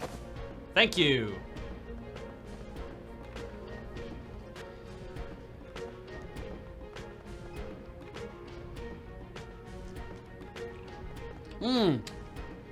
New enemies. That looked like some sort of thing.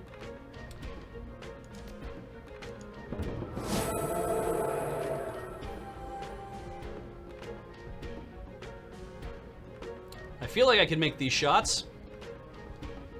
I will.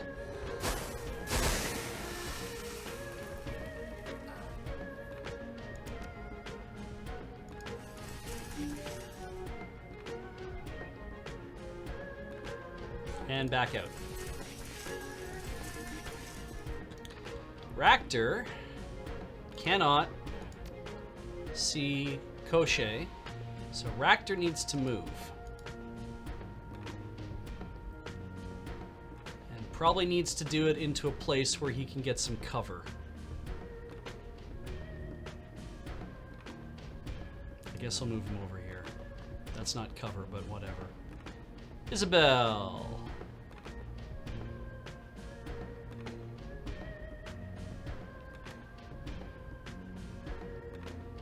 Get some cover.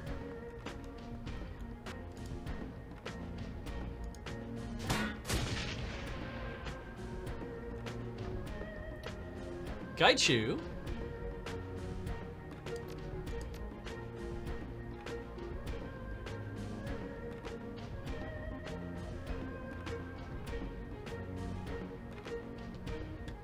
I think can make that attack.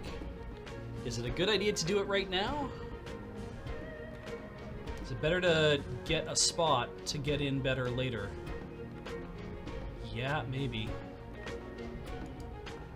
Take one to there. And then go into active defense mode. Why they're both like that, but... Or, I do this.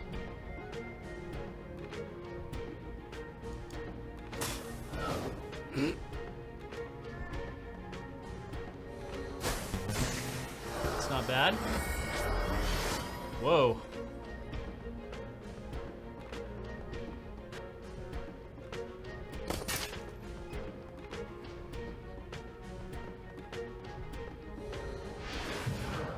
Oh, I don't like that at all. Oof. Holy shit.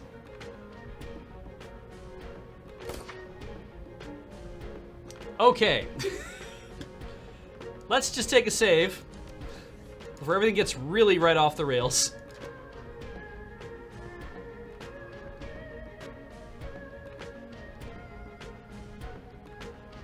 Best opportunity right here. Or I can put down AP to prevent people from coming through. Maybe we'll do that.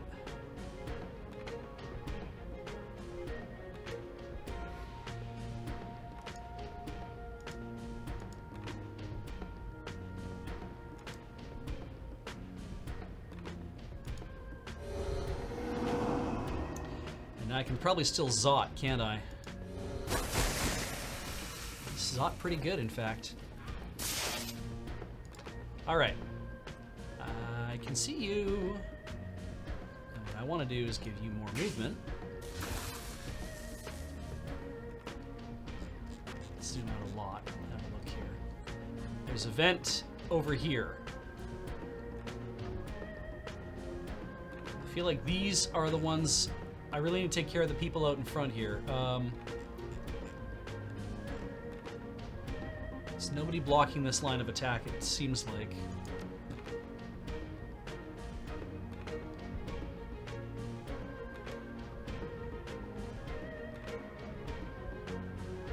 I want to always take out the mages, right? That's the idea?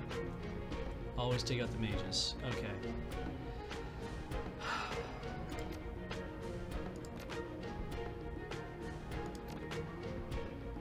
I think we'll do AP damage. I prefer that.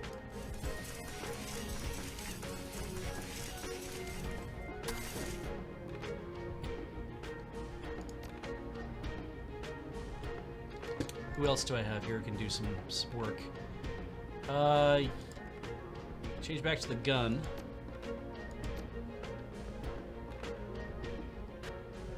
Oof, the adept.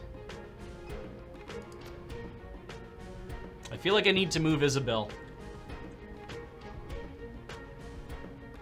Yeah.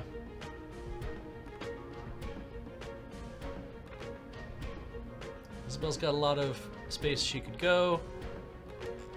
I would like to move her right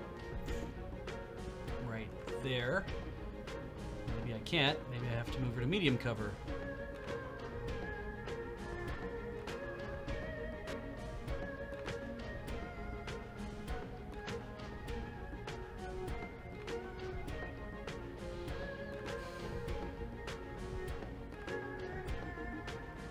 F it. I would like to move here.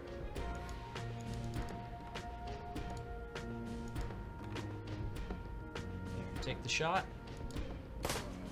Good.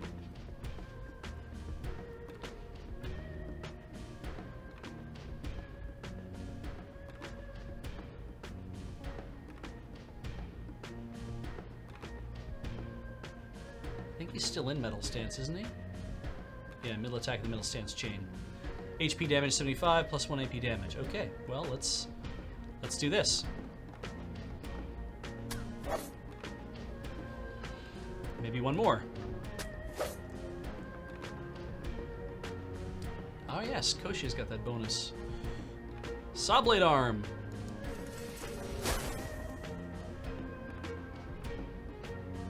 Standard strike.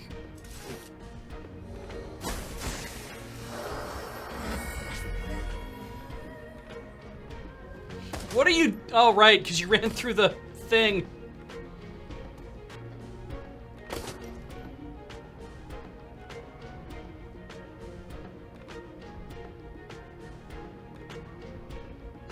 I think I take you. I would like to. Reactor uses Fun Gun to improve quickness and strength, maybe?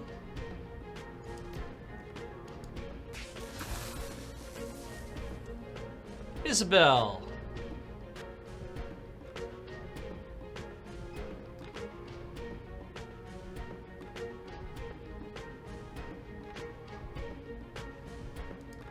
Just puts a grenade in this guy's face, maybe? That's awfully close.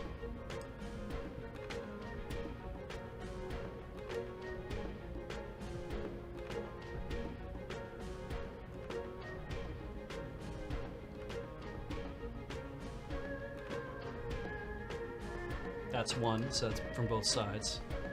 Okay. I want a chance to make that. Oh, bad shot. It's not so bad.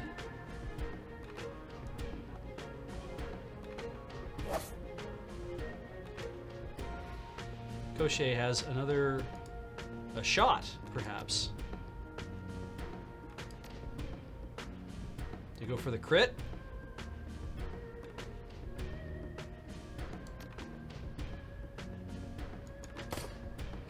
Or do I just miss like an asshole? I guess I just keep missing. That dude must have crazy armor or great dodge or something. Can you please stop trying to hit him and hit him? Thank you.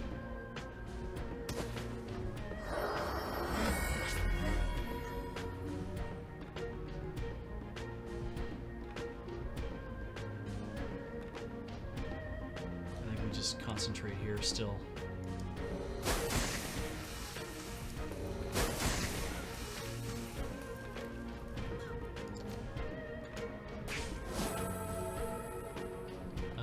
Isabel shoots this dude.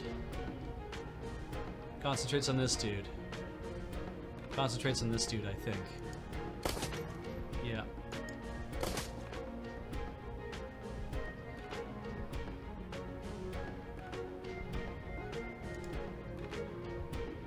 Frenzy. What about spit?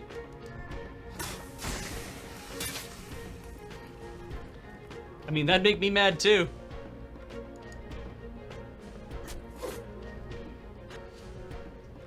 All right, so now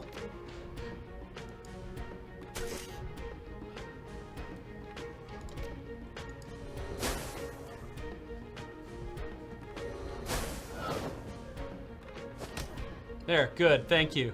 I wish you hadn't kicked me as well, but thank you. All right. We need to get, Koshie needs to go into a vent.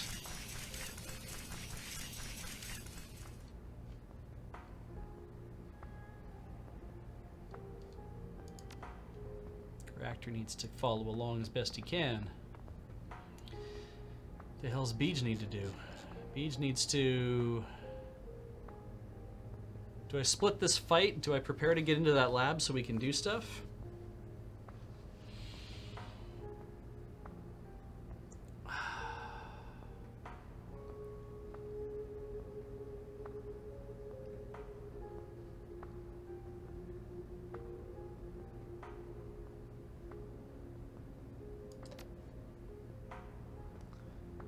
Maybe we won't do that just yet. Okay.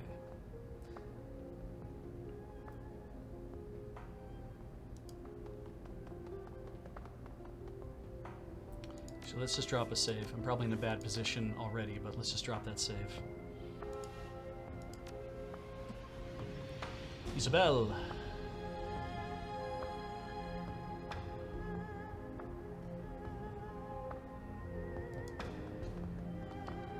All right, what's over here?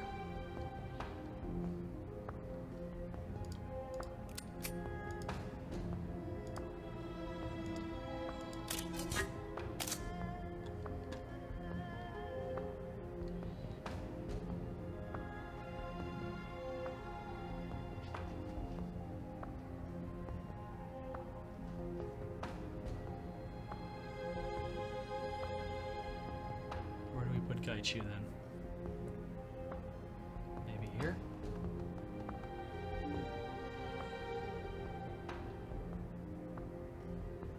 Don't think I need to summon any spirits yet.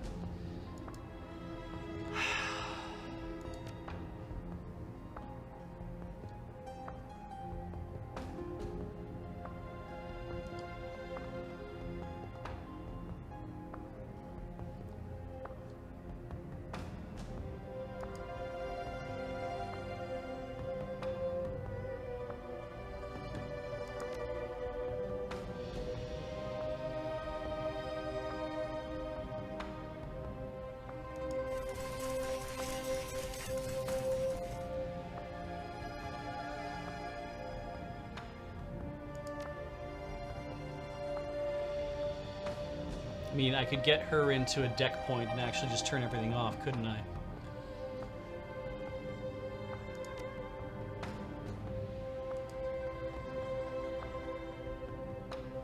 Swiping the keycard across the slot, the safe lets out a beep and the light flashes green. As the door swings open, the contents are revealed. A stack of chips in a plexiglass cube containing a tangle of drone parts. With a deft grab, you scoop up the goods. Escape and shut off gas. I really do want to shut off gas if I can.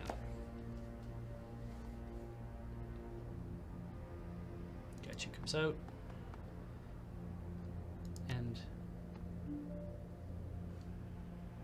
these... Let's do this. Let's go into that vent. Alright, I should have used that as an opportunity to do more. Oh well.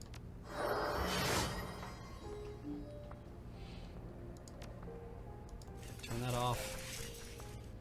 Seems to be the last... Gaichu says that seems to be the last security forces. I can't hear anyone else on this floor. Gaichu raises his nose and turns his head back and forth like a snake tasting the air. We should hurry. It won't be long before backup arrives. Isabel casually clears the chamber on her rifle and inserts a new magazine. What's the matter? You chipped a tooth on one of them back there? For monsters, you seem awfully squeamish about this kind of thing.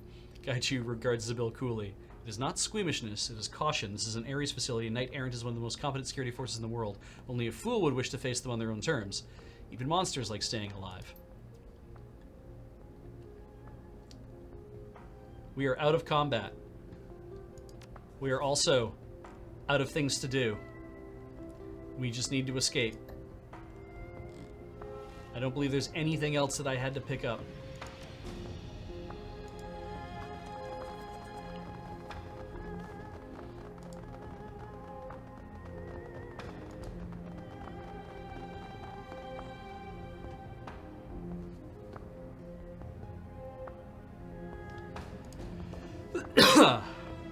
Let's go. The elevator doors refuse to open. Some kind of manual lock is engaged. A blinking alert message reads, elevator in transit. Doors will unlock once elevator passes floor 27. Looks like you won't be able to pry them open for a minute or two. Better hunker down.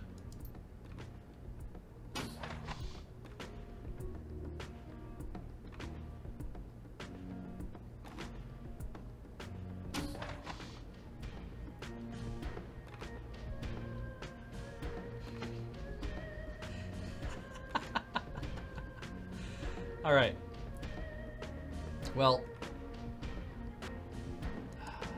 just let me get to here then. It's too bad I can't see back down the hallway and summon that spirit for free. Actually, I wonder if I could. I can. Alright. Raptor.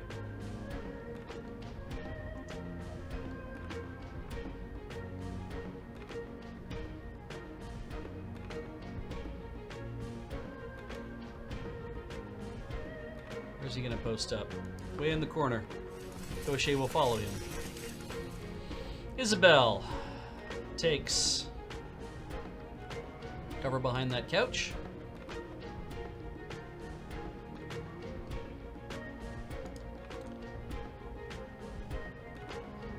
And puts herself on Overwatch with a grenade launcher. Gaichu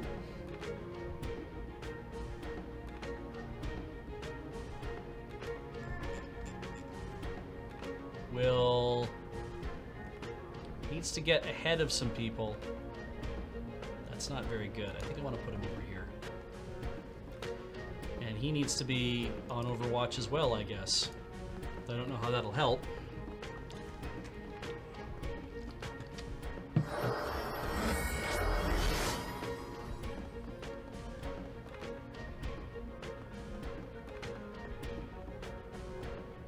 Good job, guys. Get out in front there. Be a good meat shield. Holy shit.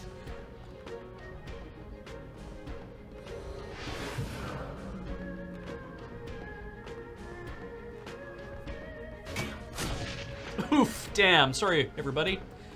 On the plus side, made your job a little easier.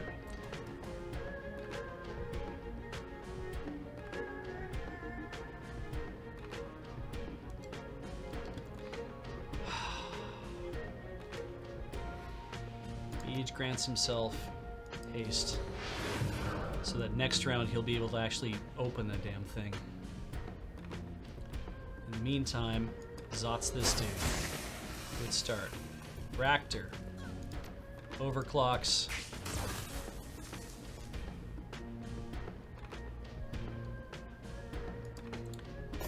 Puts Koshie in control mode. Koshie, happy to be able to run around, decides to go kick some ass.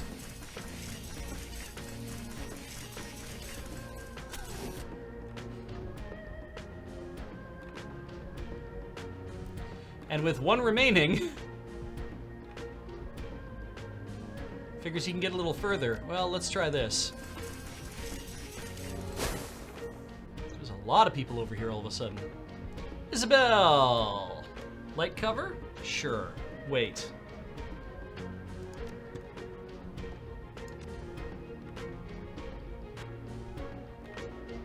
Heavy cover. Yeah, heavy cover. Does not want to damage the drone. Forgets that the drone should not have sent the drone up immediately. Takes an aim shot.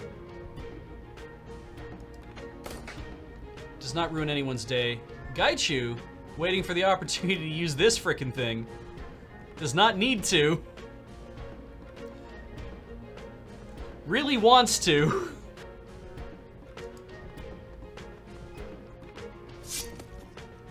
Misses! For no goddamn reason.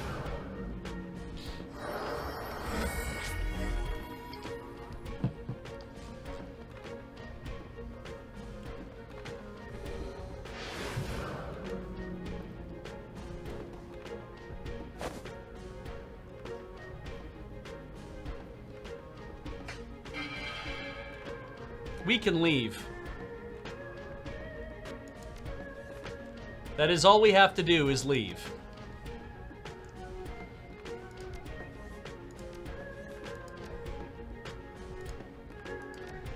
And in a game like this, sometimes it's really all you need to do, right? Is it's like, you know what? We're done. We can escape. Let's everyone get the hell out of here. Sure, I put a save down. Let's just leave.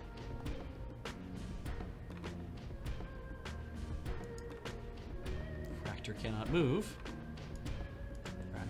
Koshie is in follow mode. Raptor will move a little bit closer.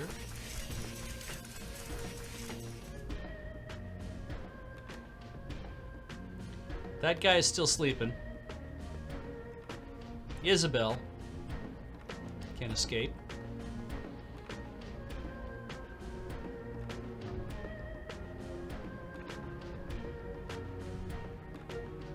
Gaichu can escape.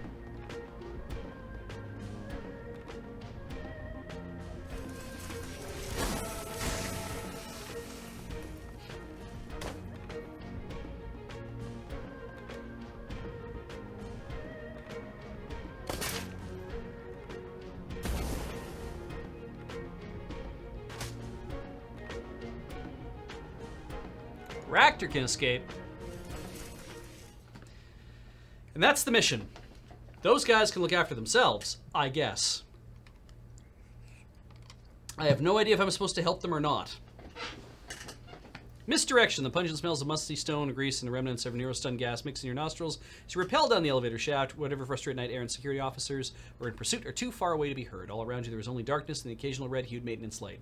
As you reach the bottom and pry open the heavy elevator doors, light comes flooding into the shaft. With any luck, you're only minutes away from the MTR station, and with it, freedom. I mean, I can always go back and help them. Do you gain bonus karma if you do that? If anybody knows for certain, I would love to know, because I will just go back and finish that fight. Like, I figured I'm done. Oh, you exit the service elevator and step out into the dimly lit basement. You hear no sounds or alarms. Oh, so they all came with me. No more shouting, but it's only a matter of time before Knight Errant catches up with you. The basement smells of mold and stale air. Faint vibrations run through the floor and walls every few moments, evidence of MTR trains passing nearby. Dizzy, that was closer than I'd liked. Phew. Dizzy hunches over, hands on her knees as she pants excitedly. She straightens as she calms down. Chocolate up to things I don't want to do again. Gate gasps while trying to escape from Knight Errant. Bull. Ah, buck up, Dizzy. At least your fists and feet could hurt those bastards. Excuse me. I swear to God, I'm never running against Ares again unless I get an assault cannon with me. The old 6-gun just won't cut it against Knight Errant. Dizzy, just spring for some BTS rounds, man. You don't need to go overcompensate that much. So what now? We just march through the basement into the central MTR station?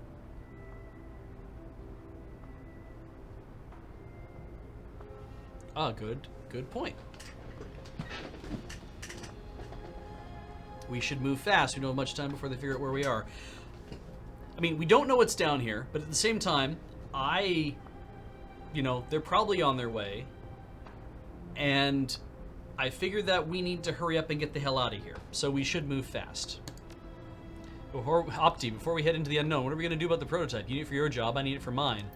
Raptor, you aren't the only one who needs it. We have a job to finish just like you do. It's unfortunate we can't both get what we want, but that's how life is someday. You suck it up and move on. Opti, come on, you're well established. You got a network of contacts. The runner community knows how reliable you are. I'm a little fish in a big pond here. I blow this job, may not be able to work in Hong Kong again. Hell, you don't even need the prototype, just the damn GPS unit on it. How do you know that?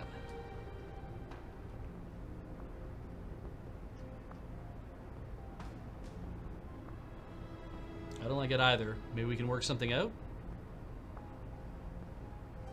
I mean, I'm doing this more for Raptor.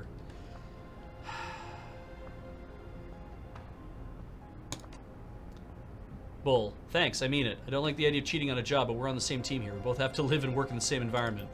How about this? We take the laser, you keep the GPS, and nobody's the wiser. And I'll owe you one. You call it in, I'll help you out. Or get friends who can if I'm tied up. Okay, we got a deal. Take it. The Jarl takes the prototype from you, detaching the GPS tracker and handing it back to you. Excellent. I'll make sure nobody hears about this deal, at least on my end. So what now? Do you want us to leave, or can we stick with you to get to the MTR station? No sense dividing our forces. Come with us. Sounds good to me. Leave the way. So we don't get the laser prototype, which I don't mind because the data's fine. Because that's really what we came here for, wasn't it?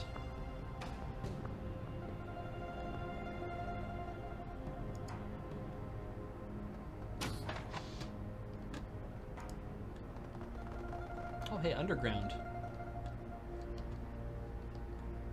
Okay, I'm going to drop a save here.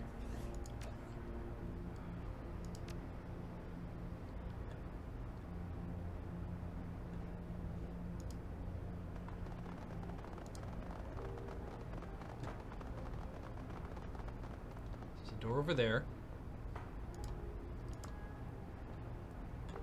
There's a railing here so I can see into the digs.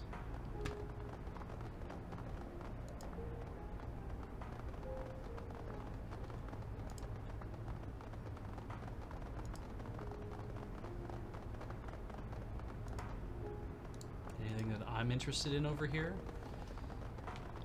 Nothing? Okay. Yeah, they want the laser. If I had kept it, I think then it's something I can add on to, we could probably put it on Koshé. But there's no point in me having that really. Like, it's kind of like, it's fine. Inspect. What does this say? A piercing howl cuts through the silence of the empty station. It's distant, but probably won't be for long. Better move, and better move quickly. Gaichu sniffs the air, expression intent. Guard dogs. They are headed our way and undoubtedly tracking us by scent. We need to keep moving or they will be on us very quickly. Inspect. Warning, condemned area, no entry. Okay, what's over here?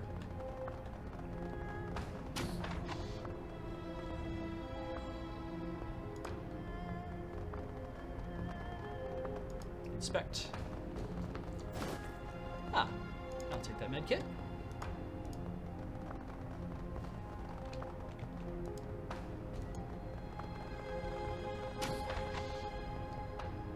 Generator controls. This control panel seems to connect to the backup generators powering the disused section of the old central MTR station. The readouts indicate that backup batteries have sufficient power to keep the lights on, but the remainder of the power is devoted to operating secondary doors. If you could turn this off, you could prevent night errant forces from getting in except the way you came. Have reactor power down those secondary systems. With a whine, the generators spin down, the lights go dim. I gained a karma. Guess what, everybody? I'm about to get so much more charismatic. Let's take academic, confirm. Socialite. We did it! Max charisma. Now, we just have to figure out what the hell to do with all the rest of the karma as we start getting it. Oh, I didn't actually do it. Do that, academic, confirm, do that, socialite, confirm, confirm. All right. I have to assume that now when I do things that involve charisma, it's gonna be ridiculous. That's a good thing I came through here then. All right. Oh. Knight errants. That's why I didn't want to go that way.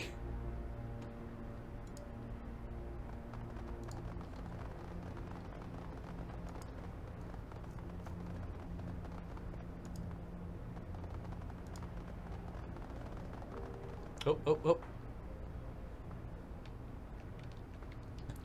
Okay. They're over here, and they're over here. And I need to get here.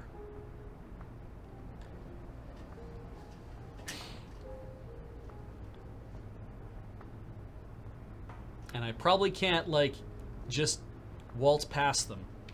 I can't open any doors. I need to use the washroom. I'll be right back. We're gonna go commercial mode and come back. Yeah, best solution is once again murder, like Nigoki says. All right, yes, back in a second.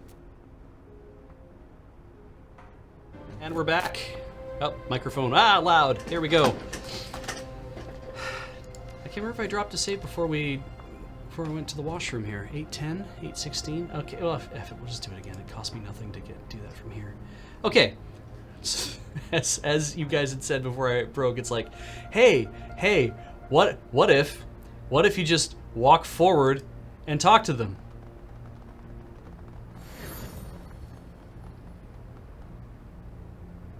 What if those autocannons don't just light your world on fire?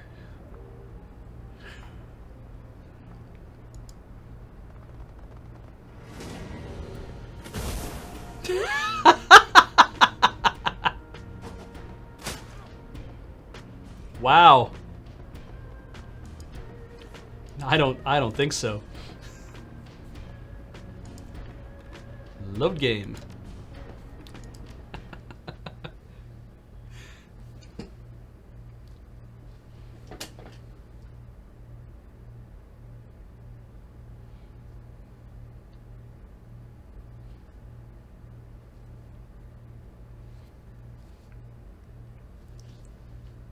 The moral high ground is mine. You're right, Dog of Myth. I did make an effort.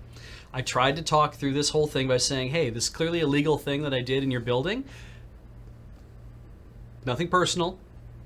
Just want to go on my way.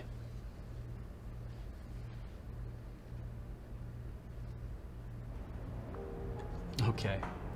So I would assume that the idea is to go directly into this kind of combat.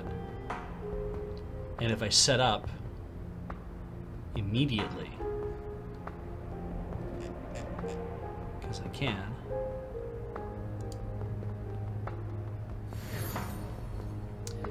Raptor will want to post up somewhere where he can see what's going on, but not necessarily be in any sort of danger.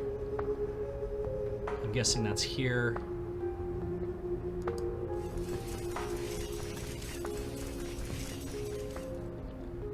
Isabel! Probably also want to post up somewhere where she can start getting shots off. I think that's maybe beside Raptor. I feel like getting people too close together grenade-wise is a bad idea, but then again, let's do this. Ngaichu!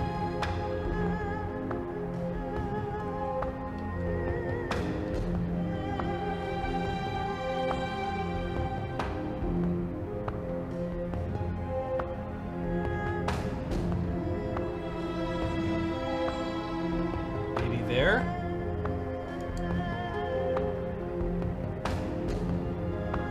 Now don't trip them, dudes. Be fucking discreet. Okay. You guys just decide you want to hang back, eh? I can respect that. Dimwits.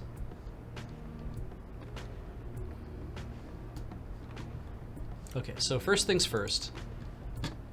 Isabel could throw a proximity grenade, maybe. Nope. That could be interesting, though. Set one up there to see if they actually come forward, but those guys are going to be looking for stuff to do. So maybe we do this.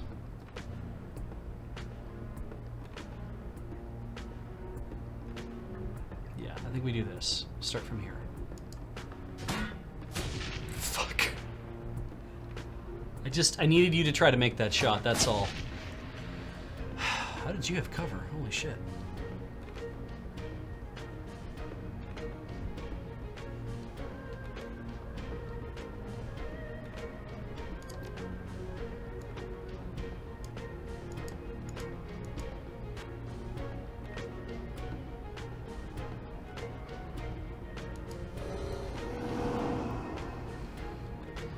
Zot.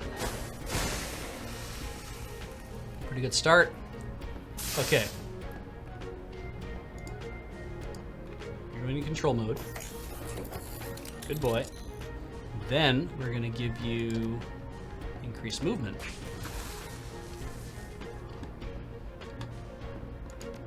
And then you're going to get busy working on these things. Oh, I can't. I can't engage the autocannons. Oh no.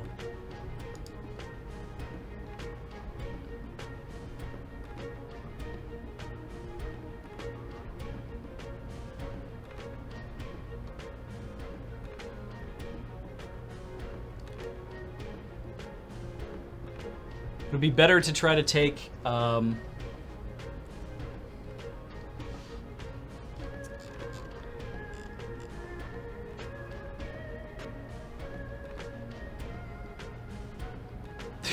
just go and open the fucking door.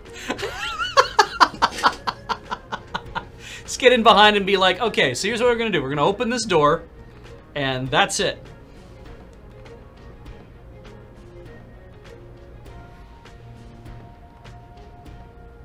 I feel like putting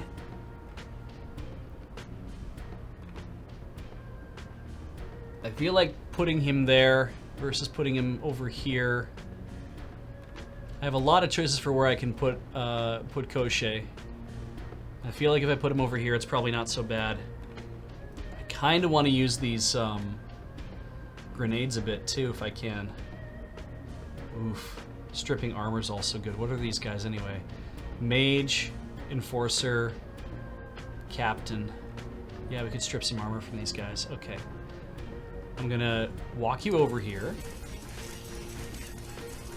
You hopefully have some cover now.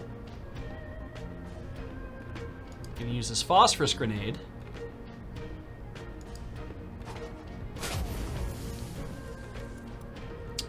A great start. Now, Gaichu, on the other hand,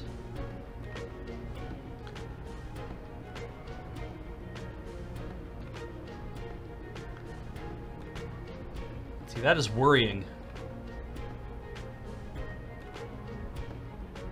I don't want to be in shot of the autocannons if I can help it.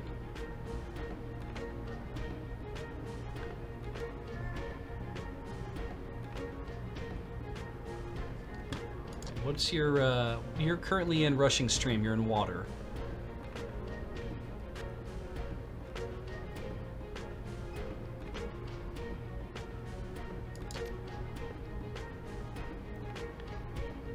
Then we do this. Or then I spit. Whoa, I can spit from here? And maybe make a hit? Oh, Jesus.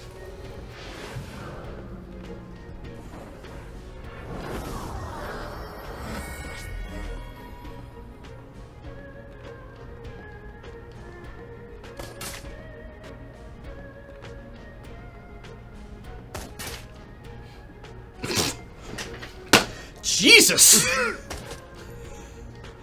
Well...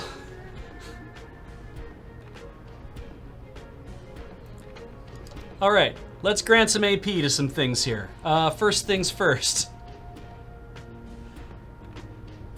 I don't know if I can grant AP to a drone. Doesn't look like I can. I could do it to Gaichu. That's not so bad. I could do it to Ractor, and then Ractor could apply things to Koshie, and Koshie could have all sorts of bonuses.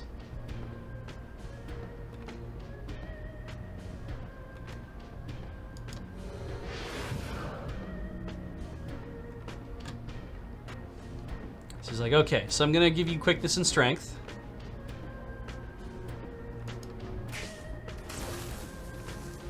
And targeting? Sure, might as well do that right now. Isabel reloads. Decides that she could probably shoot from here, but we'll probably miss this dude.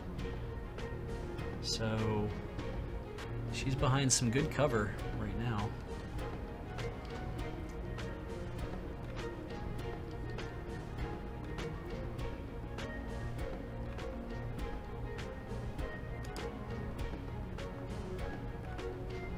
Gaichu!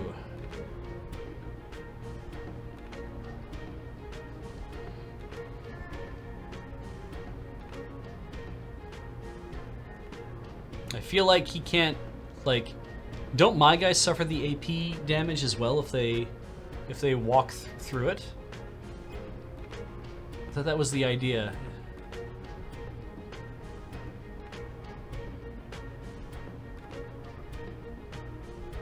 Yeah, they do. Okay.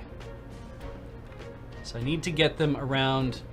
I need to get him around to here in a way that does not make him walk through the squares with the things, because that one, that one, that one, that one, and that one are all ones that have that going on. And that just won't work then. I don't know if the cannons will end up turning themselves off or not. I do feel like he needs to take some cover somewhere, though. Maybe I'll just make him come over here. Or maybe this is okay.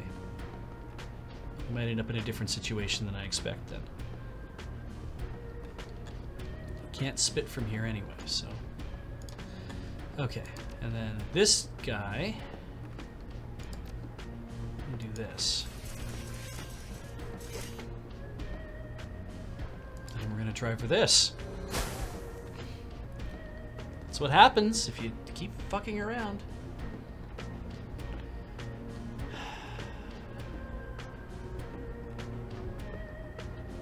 Gaichu in Overwatch mode. Don't know why.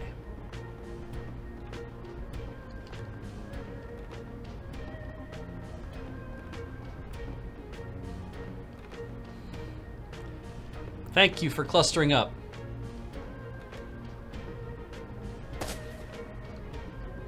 Oh yeah? Well here, how about this? How about I do that? What if I do it again? That's better. Raptor has haste. He can hopefully... Koshie can just straight up move in and ice this dude, or he can just probably do it from here, in fact. Because that just damaged 10. Why don't we just pick it up? Let's go for this. This will be fun. That is an increased accuracy for lock shot.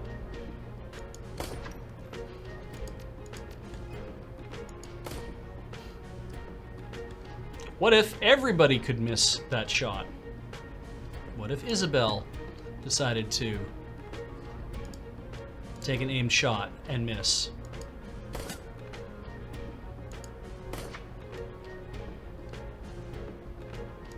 What if Gaichu said to himself, you know what? I could probably just, like, completely ruin this dude. And then didn't.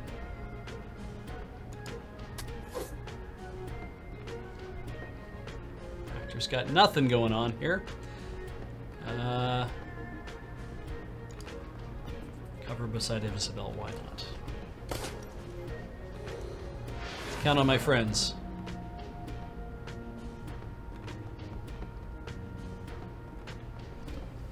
What are you doing?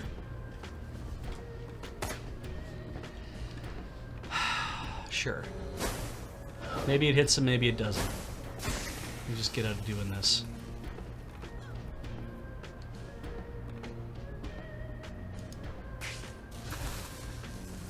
Quickness and strength.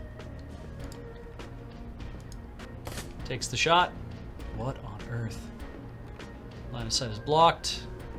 Isabel moves around to the side. Goes for the shot. Misses it. Gaichu. Water stance. Cannot hit a dude to save his goddamn life.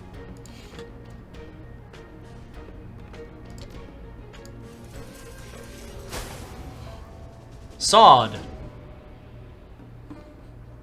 And Koshie is done. It's like, alright, you guys done fucking around? Me and Dad have places we want to go. Can't interfere with the cannons, no? Transition. That must be. We're done now.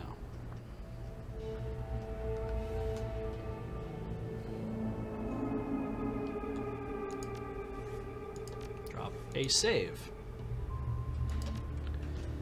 Look at these people.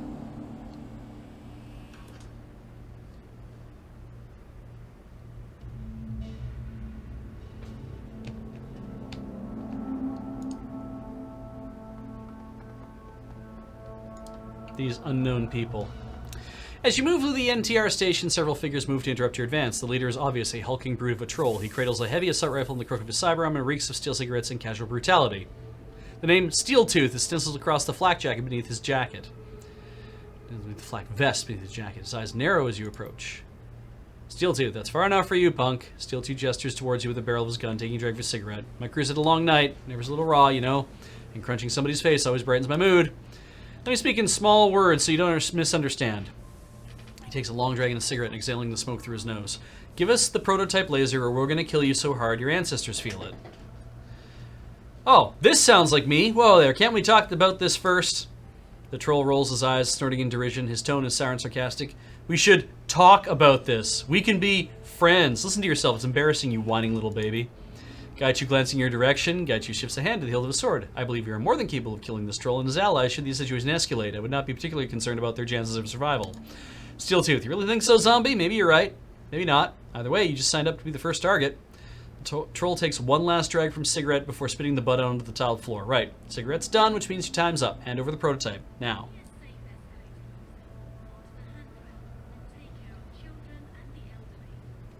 We had to ditch it back in those caves. Knight Errant is right behind us. Bullshit. Nobody dumps a payday like that unless they got no other choice. Fingers the rifle's trigger nervously, however. Laser had tracking device on it. We had to ditch it. Ah, hell. Still, though, I ain't buying it. Tell you what, just strip search you. If you don't have it, you can be on your way. How about that? Well, the longer you hold us up, the closer they are to killing you, too. Kinda got a point there. Shit. Steeltooth looks around nervously, hefting his gun. You sure not a tracker? You ain't lying to me? Tick, tick, man. We're all gonna get out of here before the cavalry shows up. Oh, no! Alright. Why would I lie to you? We're both Shadowrunners. Is like, nope, nope, nope, nope, nope, nope. Say this. Yeah, you're right. Look at comprehension breaks over the troll's face like a dim candle slowly flickering into life. Come on, guys. Let's get the hell out of here. That's why I take max charisma. I got to talk myself out of a fight. The MTR train awaits. With it, the promise of safety and freedom from any more unforeseen complications. The Jarl nods depreciation, extending a hand to you. Thanks for all the help tonight. I don't know where I'd have been able to... I don't know if I'd been able to get out of there without you. The world's better off with people like you in it. What will you do now? He shrugs and grins. The usual. Make a handoff, get paid, probably take a few more jobs out here. Got a lot of debts to pay off, you know? Nothing's free in this life. Keep safe out there, okay? We all gotta stick together. If we don't, we end up with bullets in our back. Take care, Jarl.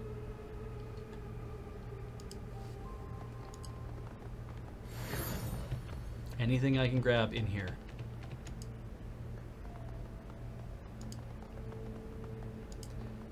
Yeah, that is classic Jarl. Board train. Board train. Yeah, we're done.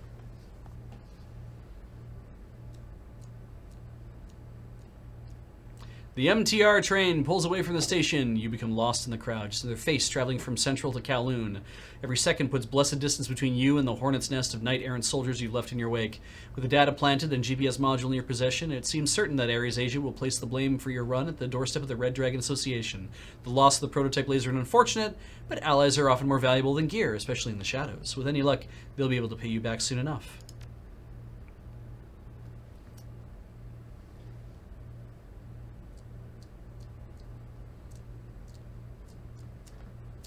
That was a big, big level, wasn't it? Yeah, I agree, Cake Flavo. It was a good run. That was a lot of fun. And now we have 8 karma. And have other things to do still. I have met Kindly Cheng's friend. Yes, I have done that already. And as things are leaving, I have to do the thing, and then I have to do the other thing, and claim payment for my runs of the mission computer. I have to probably end up... I feel like having to, I might end up having to buy weapons for everybody. Like, we did not level up on this run. And I have no idea if that's because I didn't shoot enough people or have enough fights, or if it's just because, well, that's what happens when you do after a little while. Let's have a look here. There's the Repulse one, there's the MV Nalchi, there's the Shangri-La Kidnapping Rooster Low, which we'll probably end up doing next. Gotta get some rest. Meet Kylie Cheng's friend at some point. Still got the pay data we gotta drop off, and we have 8 new karma. What will you possibly spend it on? I'm thinking body. It's probably not a bad idea. Everyone else is not doing bad on hit points though, but I could also dump some more into conjuring so I could have some nicer spells.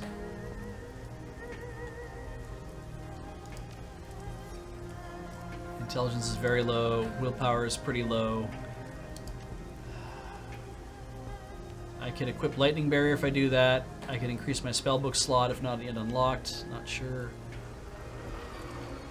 Not sure what to do with that. Spirit Control. Gotta practice some Spirit Control.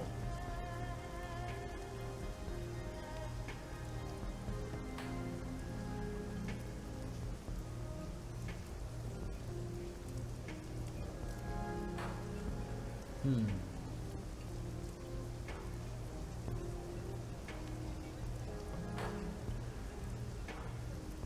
4 and 4 is not bad. Gets me a couple jumps. Though also Yeah, if I do 4, then I do 4. Then I can get maybe 3 on the next one. Yeah, that's true. I mean, I have 8, right? Some of the spells that are on special need conjuring 5. So I need 1 more karma anyway. So maybe it's just better to hold on to it and wait until I can get my 9 karma to get conjuring up to 5 so I can have some of the newer spells. Because boy, do I have money. Never forget this.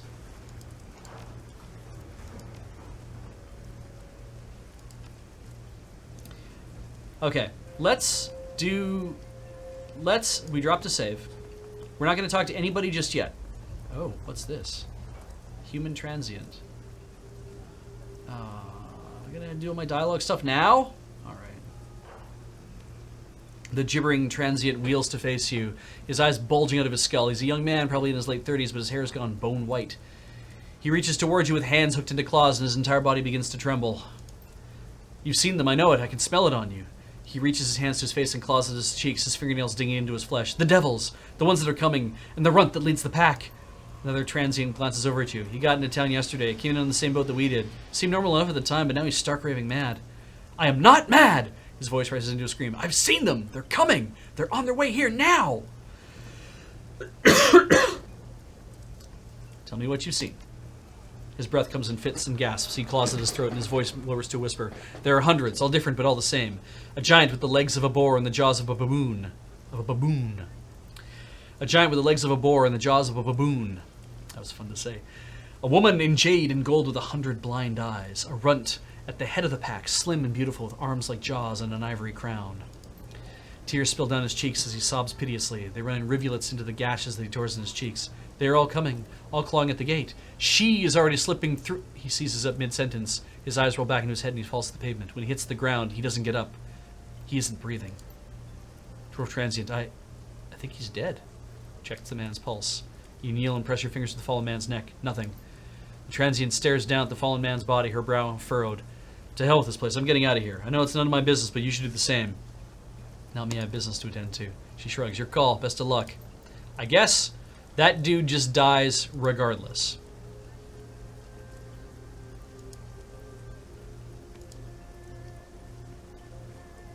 Okay.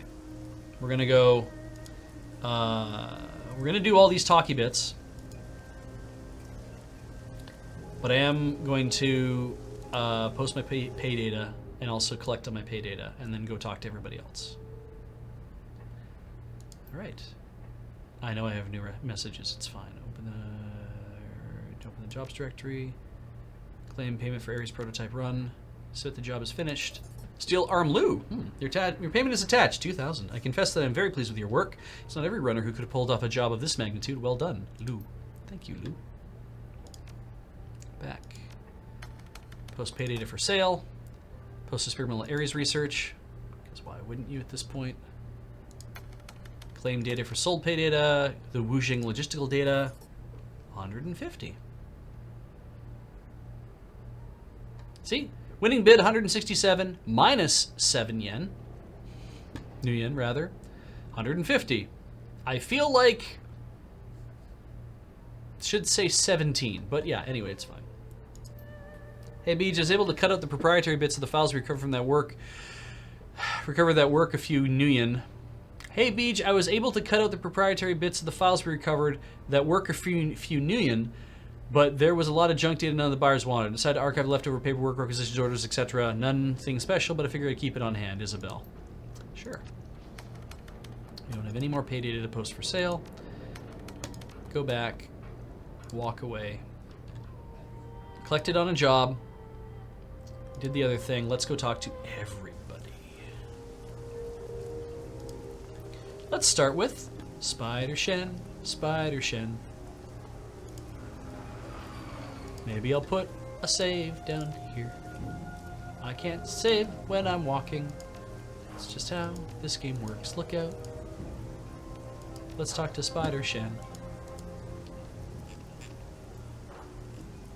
As you approach Shen's boat, you spot a number of children peeking out from the below decks area. They're dressed in ratty clothing with stained and tattered shirts. All the same, they look well fed and healthy, albeit a bit grimy. As soon as they spot you, they disappear into the below decks. Shen nods to you before calling out into the depths of the boat. Make sure the bilge pump is reconnected after you re-oil it. I don't want to slowly sink to the bottom of the river because you decide to cut corners. There's no response from below. Shen simply chuckles, turning around to face you. They're not no skilled assistants, but I like being able to keep them fed. What can I do for you? Where'd you find the kids?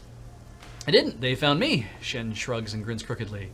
They heard about the triad monk who'll feed kids in exchange for odd jobs. After meeting the rest of my crew, I think they got a little bit infatuated. They think I don't hear it when they play it being Spider Shen and White Ming. But I do. Should they be idolizing triad members?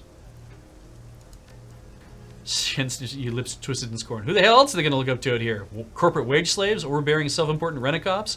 At least they stand a chance of joining a triad and making something of themselves. Anything else is a pipe dream.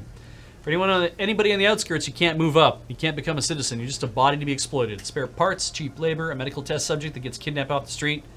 You're a Shadowrunner, you know what it is. Fight to survive or get crushed. Shen smiles faintly. I remember what it was like to be those kids. Nobody cares if you live or die, so I told myself that when I started to make it, I'd give back to the community. That's how the triad started, you know? Self-protection and community service. If we can't help out our community, we're no better than the megas. Here I was thinking you were a bad monk. Shen snorts. I am a bad monk. Sure, I meditate and say the sutras, but that whole vow of non-violence thing's a lesson I keep forgetting. What it comes down to, though, is that I don't care. I didn't become a monk because I'm a true believer. I did it because it was a ticket out of the gutter. The skills I learned there I can use to improve things here. Shen leans back against the cage, his arm folded. So it's an altruism thing? You're at the edge of the walled city, Beej. That's the kind of hellhole that gets created when we let the megas get their way. I've had people moralize and preach at me about being a better person. To hell with that. Shen spits off the side of the boat, scowling. You know what happens to nice people who aren't rich? They get killed. They get kidnapped. They get taken advantage of and shoved in a dark hole that they can't climb out of. Just because it saves a few pennies for somebody who already has wealth beyond measure. So I figure the moral thing to do is to put an iron spike right in every one of those bastards' foreheads. The corporate bigwigs, corporate cops, slave traders. I have the skills to protect my friends. I'm not ashamed to use them. Well, show me what you got.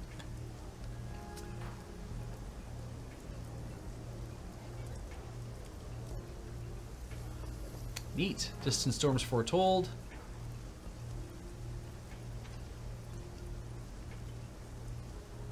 Just get him an axe. Just have an axe. So he's got a hand-forged katana.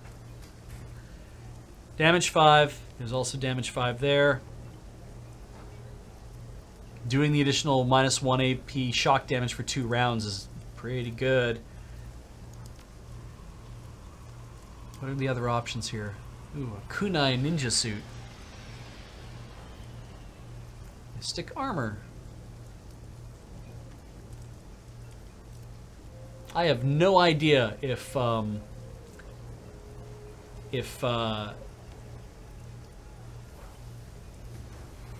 Counter-Strike, eh? That's cool.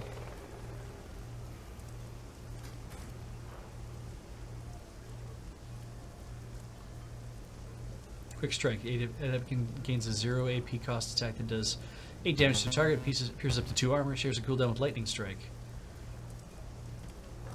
I'm not sure if Gaichin can even use the physical adept stuff here. I'm assuming he can, but...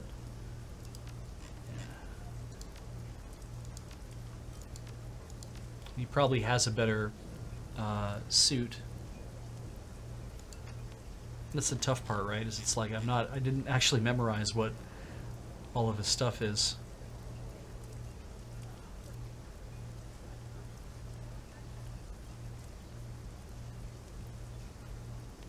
Ooh, magic resistance. AP 0, cooldown 0. Just cast it every round, I guess. It says passive, so I guess maybe you just get it. Well, this costs a point to have, though. Yeah, I should be taking notes. Exit. That's fine. That's all for now. Let's talk to everybody. Zoom out so I can see everybody. Man, am I hungry.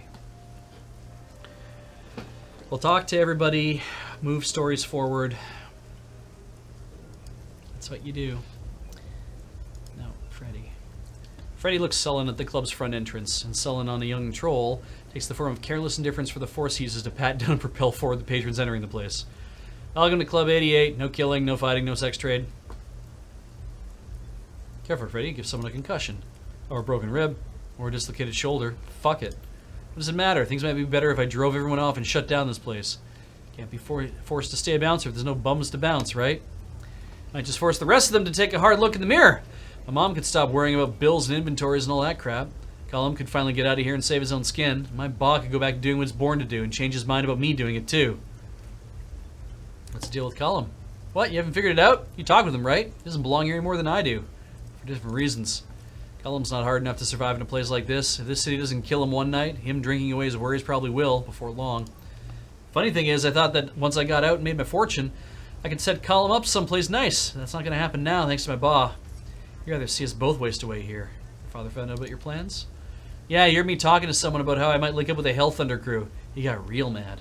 Dragged me aside, he was trying to pull my damn arm off. Thought we might come to blows. It'd be the first time since I was a kid, and I could probably kill him now if I'm not careful, but he just wanted to yell at me. So much the better for his health. He told me I was living in a fantasy land. He told me I wasn't cut out for the life I was looking to lead. He said to get me killed. Worst part, he asked why I can't be more like my brother. Just goes to show how little he knows about us. Callum isn't even cut out for the cozy life we have here in the club. I'll leave you be. I'll leave you be. Who dis? Eos! A red-headed elf is hunched over her table, her eyes firmly locked in a disassembled micro-drone she has spread out across it. The name tag on her jumpsuit's collar says Eos in bold letters. After a few moments, she sighs heavily and mutters under her breath. Oh, come on, don't tell me I lost the EMS transducer. Eos begins frantically searching the area around the table, methodically sifting through cigarette butts, stale gum, and orange peels. She squeals with excitement when she finds a small circuit. Got you! That's a relief and a half. She places it gingerly in one of her pockets. As she turns her attention back towards the table, she spares you a quick glance. Watch your step. I don't think anything else fell off the table, but I won't know for sure until I get this back together. You sure bar's the best place to do drone repair? No, but the guy who lives next door to me is doing some kind of heavy-duty electrical work, and it's filling my apartment with static electricity. Didn't want to risk frying this little guy's guts. She leans over, peering closely at some particular part. Ah, crap. This is going to take me more work than I thought. Oh well, another time. Sweeping the drone pieces up into a pile with her hands, she scoops them into one of her jumpsuit's many pockets. She turns to face you, giving her full attention. You're kindly hired help, aren't you? The name's Eos. Is that a line of cameras? Nice to meet you, I'm Beach. Nice to meet you, glad to get your name. It's a lot nicer than that foreigner, which is what most of the locals call you. She pulls out a business card made of stamped sheet metal and puts it on the table. We're in the same line of work, you know. You ever need a rigger, look me up. Very affordable rates and I guarantee results. Oh, why'd you become a rigger? I've always loved cars. Old ones, new ones, even the beaters that are falling apart and you have to hold together with baling wire and chewing gum. I love drones too, but my first love was the 2034 Alfa Romeo Farinata. Drove that thing until the wheels fell off. Eos grins crookedly, propping her chin up on one fist. Did some work with the Atlanta film industry at first, as a stunt driver. That paid for my first vehicle control rig. Also got me into drone rigging, since smaller projects usually need camera riggers for aerial shots. Fun times, but the pay in the cast isn't like it is in Hollywood. It's all small-scale stuff. Film work's a long way from being a Shadowrunner. Sure is, but when your mom gets sick and you can't afford to pay her medical bills, you start looking for alternatives. You turn to the shadows. You find out there's all kinds of people who want getaway drivers, especially if the drivers also have drones fitted with high-caliber weapons. Started making a name for myself, took some jobs in the Comanche Mafia, smuggling things in and out of the Pueblo Corporate Council. Ao spreads her hands helplessly grinning. And here I am. Once I got a taste for the adrenaline, I never looked back. Too much of a rush out here on the edge.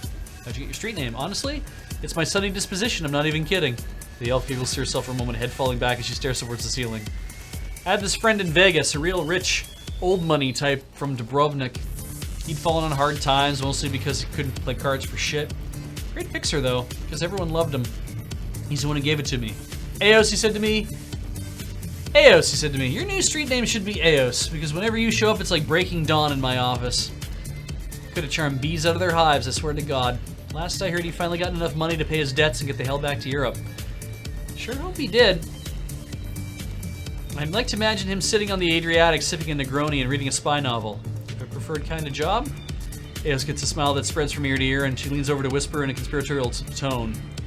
Heists. Anytime we can get under a ticking clock, racing against time, and get away in a cloud of burning rubber, that's where it's at for me. One of the best jobs I ever had was a run on a branch of Frankfurter Bankwehr in Nice.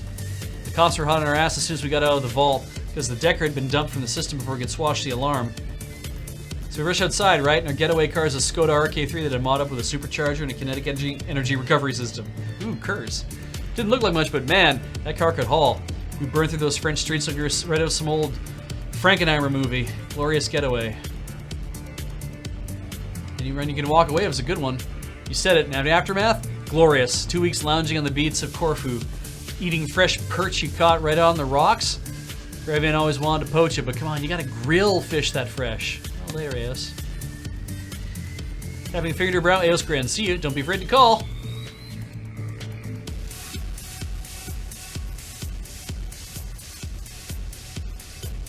Henry Kafai paces a run to the worn floor of Club 88. He wrings his hands, looking every bit like one trying desperately to hold on to something, but failing with every attempt. He's oblivious to everything around him. Henry, you still... Snap out of it, sailor.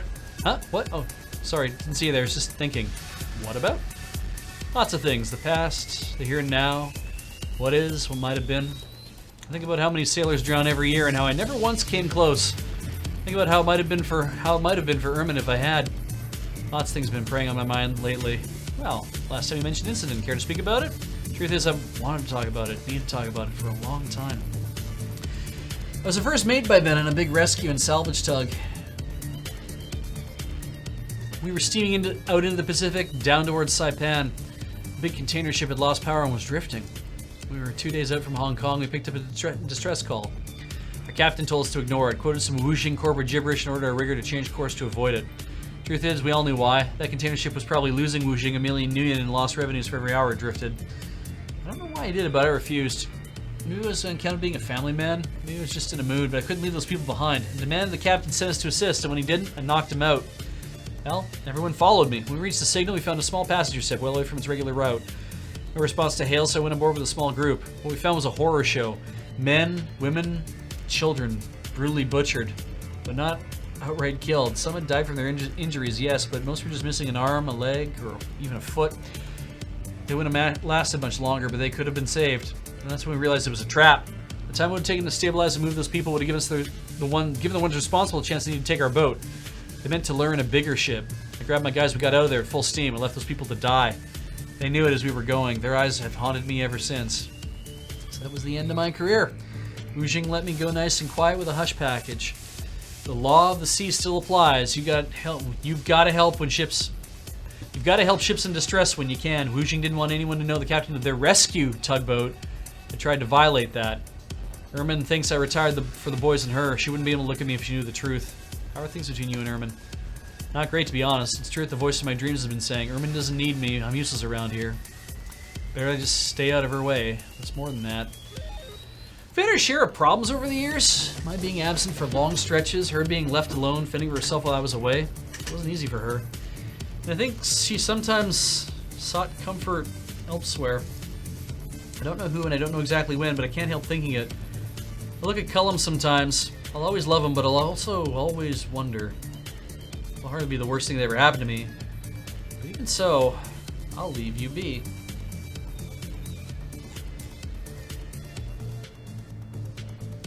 Cullum Kafai. Even though he has a drink in his hand, the red in Cullum's eyes is not that of drunken stupor, but a barely suppressed rage. An angry troll is a dangerous thing, an angry drunk troll is a disaster waiting to happen. What do you want? You don't look so good. You should see the other guy. No scratch on her, of course. It'd be easier if she just hit me, but she fights with words, infusing them with guilt and fear and deceit. It gets in your head. It's no wonder I'm having such twisted dreams. Problems with your mother? Asking that is like asking for my life story. The short version is that my parents have been actively working against me since I was old enough to think for myself, but this time it goes beyond discouragement. It's a new low. Another word for it but sabotage. Whoever my would-be patron is, he works for Baihu. Same corp my mom used to work for. Not sure why she quit, but it must have been an ugly break. We're going to be acting this way. To think she'd be so spiteful she'd deny her own son a future because of it. I always thought she just wanted me home working as a wage slave in her own house. Turns out, the bitch just can't stand the thought of me succeeding where she failed. Dream? Messed up dreams. Same one actually, over and over. I'm lying on a long dining table like you'd find in a rich man's home. Real wood, polished and set with all the finery, but here I am, right in the middle of it. Like the main course. I hear whispers all around me, women's voices. Then one of them approaches and I see it's my mother. She doesn't even look me in the eye, she just sees me like an object. Some kind of thing.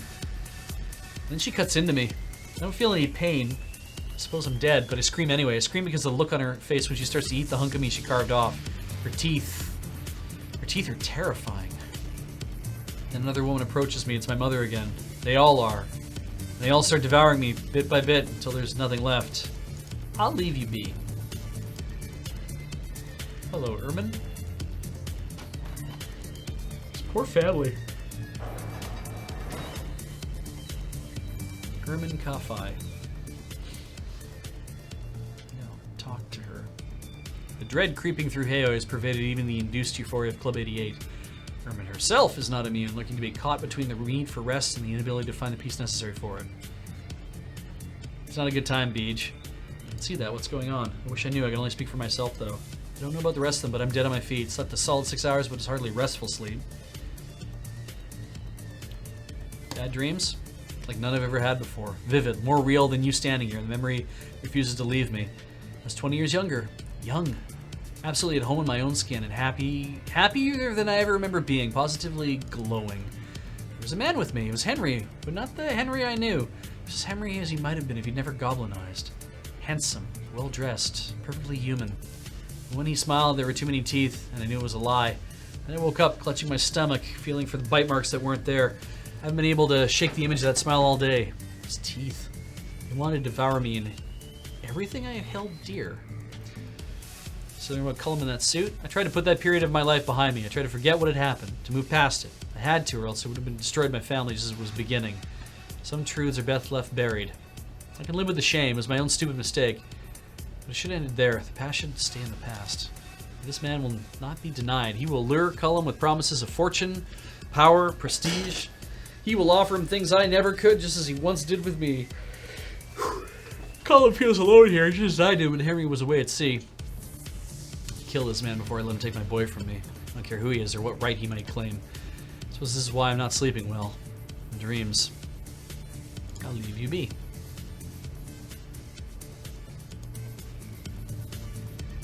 I wonder if I should... Well, yeah, I mean, I'll probably end up buying people better firearms and stuff. We're kind of getting to that point where I feel like I need to be the one doing that. That's what the money's for, right?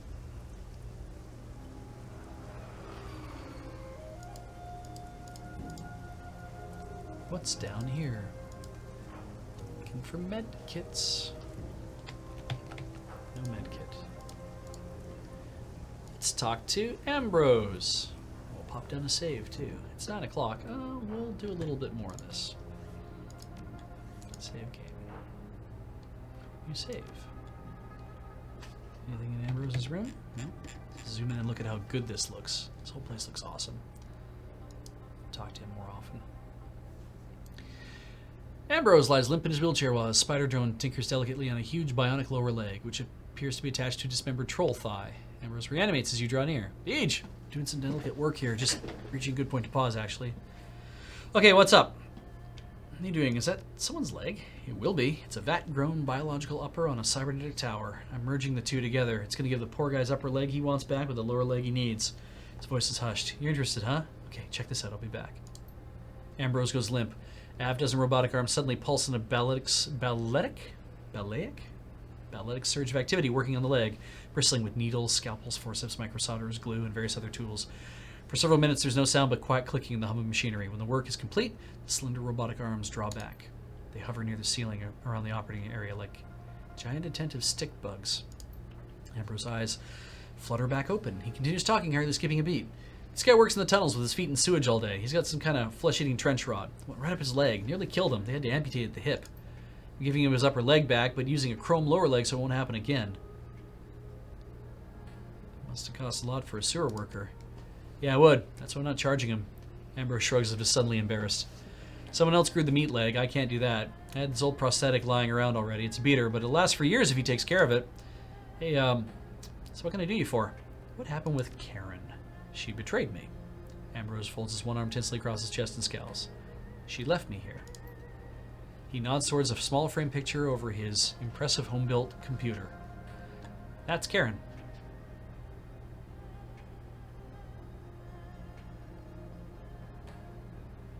I'd like to see the picture. Pictures of a serious-looking Filipino woman in a black tank top. Her neck, shoulders, and arms are chiseled with lean muscle and spotted with tattoos. She looks vaguely annoyed at the camera. Semper Fidelis is visible in Gothic script tattooed across her chest. Trans-Catholic rosary hangs on the picture, crucifix with a delicate Kali yantra overlying the center. In the picture, the rosary is visible around the woman's neck. Karen quit shadowrunning too. Supposedly she made a full recovery. She started delivering for smugglers. She was my main conduit for drugs and cyber. Ambrose shakes his head gently. She just stopped caring about anything. Maybe it was the brain injury, but I don't think so.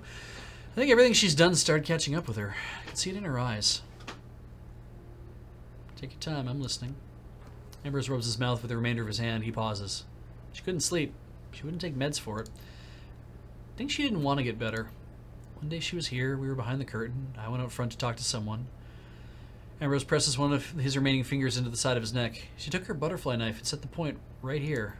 She pushed the blade right through and out along her trachea, sliced through everything outside of that, severed her own carotid artery, just like she was removing a sentry. That was it. Don't. Ambrose stops. He holds his hand over his mouth for a long moment. When he continues, his voice is thick. She did it right there on the operating table. There wasn't even a thump. That was Karen. Efficient, ruthless, considerate in a weird way. Couldn't ever live by her own moral commandments. Couldn't ever ask for what she needed. Ambrose crosses himself. Requisquiet cum Deus Karen Santos, Kale, Mater Magna, Jesu Christe, Swami Noster. He gives you a sidelong glance. I'm not trans-Catholic. Hell, I'm not even into religion at all, but I try to honor her in that way. Academic etiquette. Complete the prayer for the dead and the dying. Ambrose silently bows his head as he recited a string of words in Sanskrit and Latin, invoking Karen to rejoin the trans-Catholic concept of universal oneness, the Atma Brahma of the Holy Ghost. Ambrose joins you in the final recitation. Shanti, Shanti, Shanti. Amen. His eyes are shining when he looks back at you. Thanks, Beach. I never learned it in full, even though she said it over me every day when I was all messed up. Ambrose looks silently at Karen's picture, eventually turns back to you. Ripshot's dead. My old hood in Chicago is in the containment zone, and Karen, she was my best friend. Ever. I'm the last man standing. So here I am. I think I survived for a reason, so I could make other people's lives better. That's what I'm trying to do. Life is what we make it, right? I feel you, Ambrose. Here I am in Hong Kong doing what I can. Seems like you're doing okay, despite all the wild, crazy-ass shit it sounds like you got yourself into, he winks. But I didn't hear nothing. As far as I know, you sweep floors and wash dishes. Here, you want a drink? We should have a drink. Robotic arm flings open a cabinet, clatters inside it, swings over across the room, clutching a sapphire blue bottle. This is Lambanog. It's a Filipino coconut vodka. Have a shot with me? Sure, I'll have one. Robotic arm pours 2 shots, swings one over to you, and Ambrose gingerly takes the other in his ruined hand and holds it up. To fallen friends! May they rest in peace. You swallow the shots together, strong raisin-flavored liquor burns going down. It was coconut. Anyway, whatever. Ambrose looks at you in silence, and his gaze settles on you lonely. I used to be a real piece of work, Beach. When I got busted up, for the first time in my life, I had to rely on other people. Broke, hunted, close to death. Not so different from how you showed up, except for the death part. Someone here owed Karen a favor. The people of Heoi took care of us. Now, I think, if I did so much harm in my past life... Now, I think, if I did so much harm in my past life, how much healing can I do in this one? Ambrose sighs and clutches his shot glass against his chest, like a religious talisman. He looks thoughtfully at you. That's more than I've told anyone in a long time. Does the heart good, Beach. Thanks. Well, Rockter's life is busy. Better wrap this up.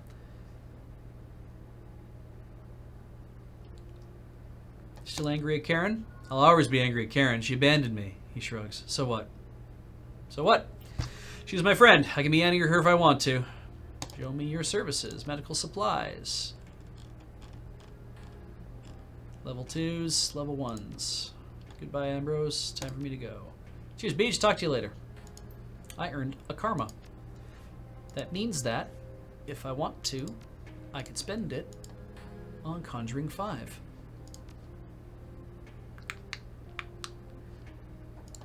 Which I might end up doing. We'll see. Let's save. We had that good chat with him. I gained a karma because it was very nice.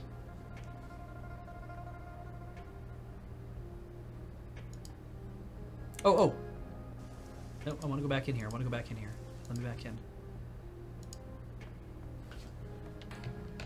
What can I click on? Examine the photos. The photos, news clippings, minutes posted around the click are visible consistent with Ambrose's story. Through the general decorations, you can trace his journey. A bunch of aging Chicago photographs, Seattle, the ocean from what looks like a container ship, Osaka, Japan, Singapore, Hong Kong, residents of Heioi plastered over everything else. Well, what if we just use astral perception to figure out what the hell's going on? A sense of warmth immediately washes over you. The clinic overflows with a sense of connection and belonging. Ephemeral astral cords snake through it, coming off Ambrose and streaming out through the doorway, probably to other residents of Heioi. Yeah, he's a good dude. Maybe the pictures of mementos have gone gray as if they hold no meaning for anyone. Strangely, it's the ones from Chicago and the trip across North America that have faded. Usually the artifacts that people keep from their deep past are vibrant with emotion and meaning. In contrast, the pictures of people in Heioi glow with feeling. Picture of Ambrose's old runner comrade Karen shines brightly. It's almost incandescent. A gleaming cord of connection runs between it and Ambrose. The picture of the young man and the Mustang blazes like a star. Ambrose's courting to it is far more intense than usual between someone and a picture from their youth. The operating table is swathed in a halo of warm feelings and pleasantness, as if much healing has occurred here.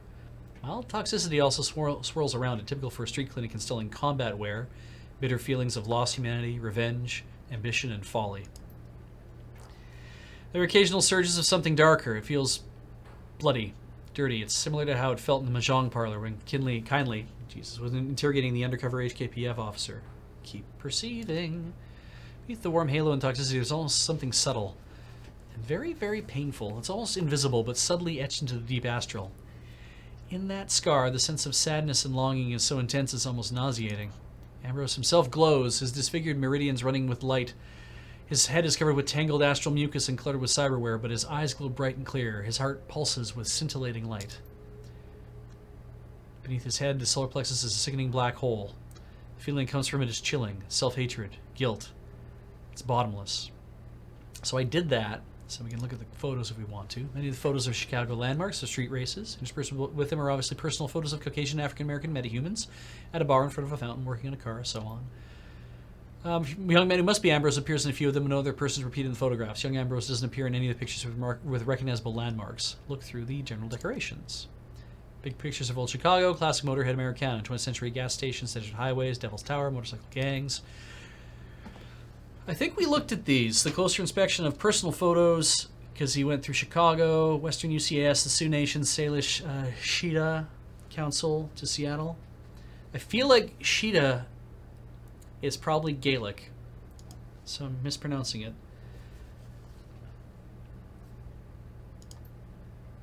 There's even a photo of the ruins of Grand Coulee Dam. Oh yeah! Once it was the largest power station in the old USA, now it's breached. The Columbia River roars through its jagged concrete throat, wild and cataclysmic. Hey, interesting thing, by the way. A few years ago when I was recording lectures at my previous job, because it's a thing that I did from time to time, during the lecture I discovered, well, it was about the Ministry of Mining here in BC, who controls natural resources, and we built an awful lot of dams in BC, a lot of hydroelectric dams, and there's a standing agreement that we've had since the 1960s, I think it was, with the United States. It's a federal agreement, but it's so it's between the government of Canada, the government of the United States, the provincial government of BC, and the state government of Washington. And the deal is that we built those dams in order to stop water, to basically control water from coming down from British Columbia.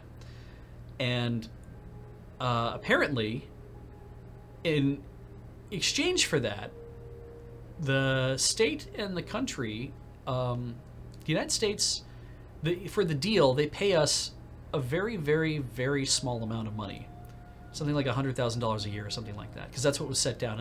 And the deal lasts for 50 years, and I believe it's the Columbia River. So this is just interesting to me. And it turns out that that deal was up a few years ago, a couple of years back, I think, and I don't know what we did about it. But the issue is, when it was coming due, we as in the province of BC, was like, well, we got to renegotiate this, and also we're doing an awful lot of work to maintain keeping all this water at bay. So I think we need to work out a better deal. And so we went to the state of Washington and said, hey, so this deal's coming up. It's going to expire soon. And they're like, yeah, we heard about that. Yeah, so we need to renegotiate that deal. You're like, oh, thank Christ. Yeah, we need to do that too. He's like, yeah, I can't believe we're paying you guys $100,000 a year just to like keep water from coming down here, you know? Like, I don't think we should owe you anything for that. You know, it's your water. You get to hold on to it. So the funny thing is, if we open our dams, if we're like, well, if there's no agreement for us to hold the water back, we can just let the water like flow down to Washington. That's fine. In that last 50 odd years, a lot of settlements and industry and all sorts of stuff has been built along the Columbia River in Washington State because the water's been controlled quite well. And if the water stops being controlled quite well, billions upon billions of dollars of property would be destroyed. I don't know how they settled that that agreement. I don't know how they negotiated any of it. I believe it came due in either 2015 or 2016. But yeah, that was when I heard that. I'm like, I'm sorry. We what? We could drown part of Washington. Just say, open the floodgates and let it go. We could just do that. That's terrifying. So anyway, yeah, we're returning our attention to the room because I don't have intelligence 5, and we'll stop looking around and go over here to this thing, the wall.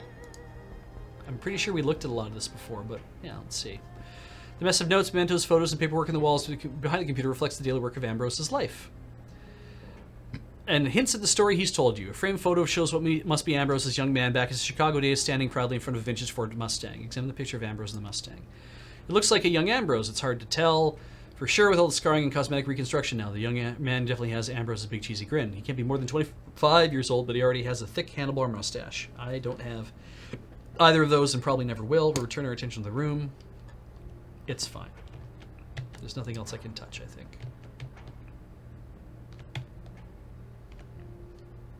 So, the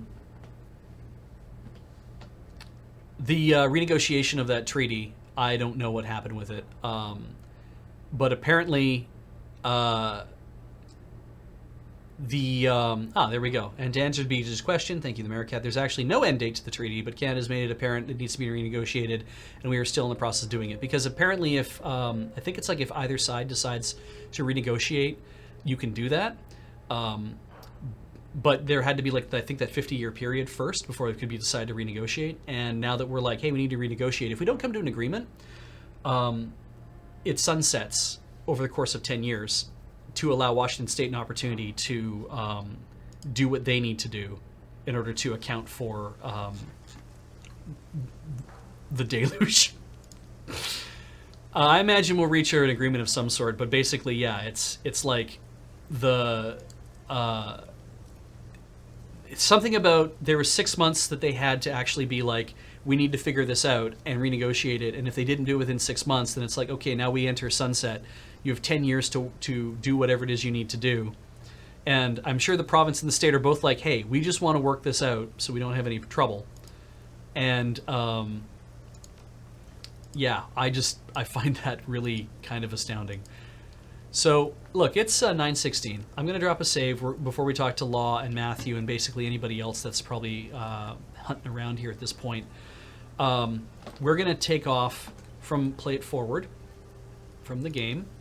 That's okay.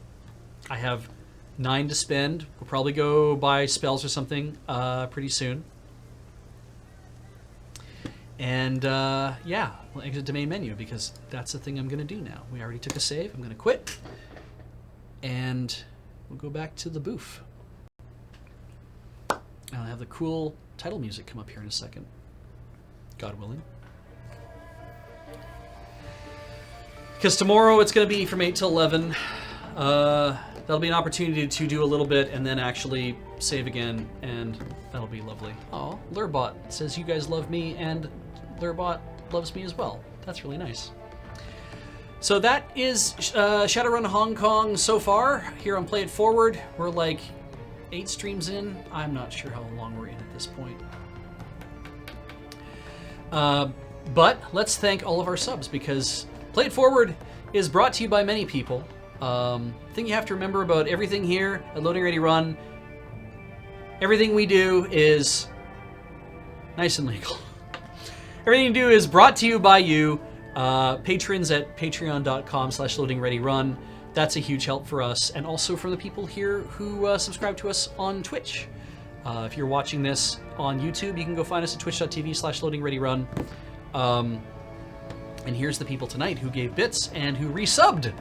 Let's start with Fruon for 100 bits, saying "Long live the Beej," and Inquisitor Gaia subscribing for 4 months, saying "Yo, Agent Magic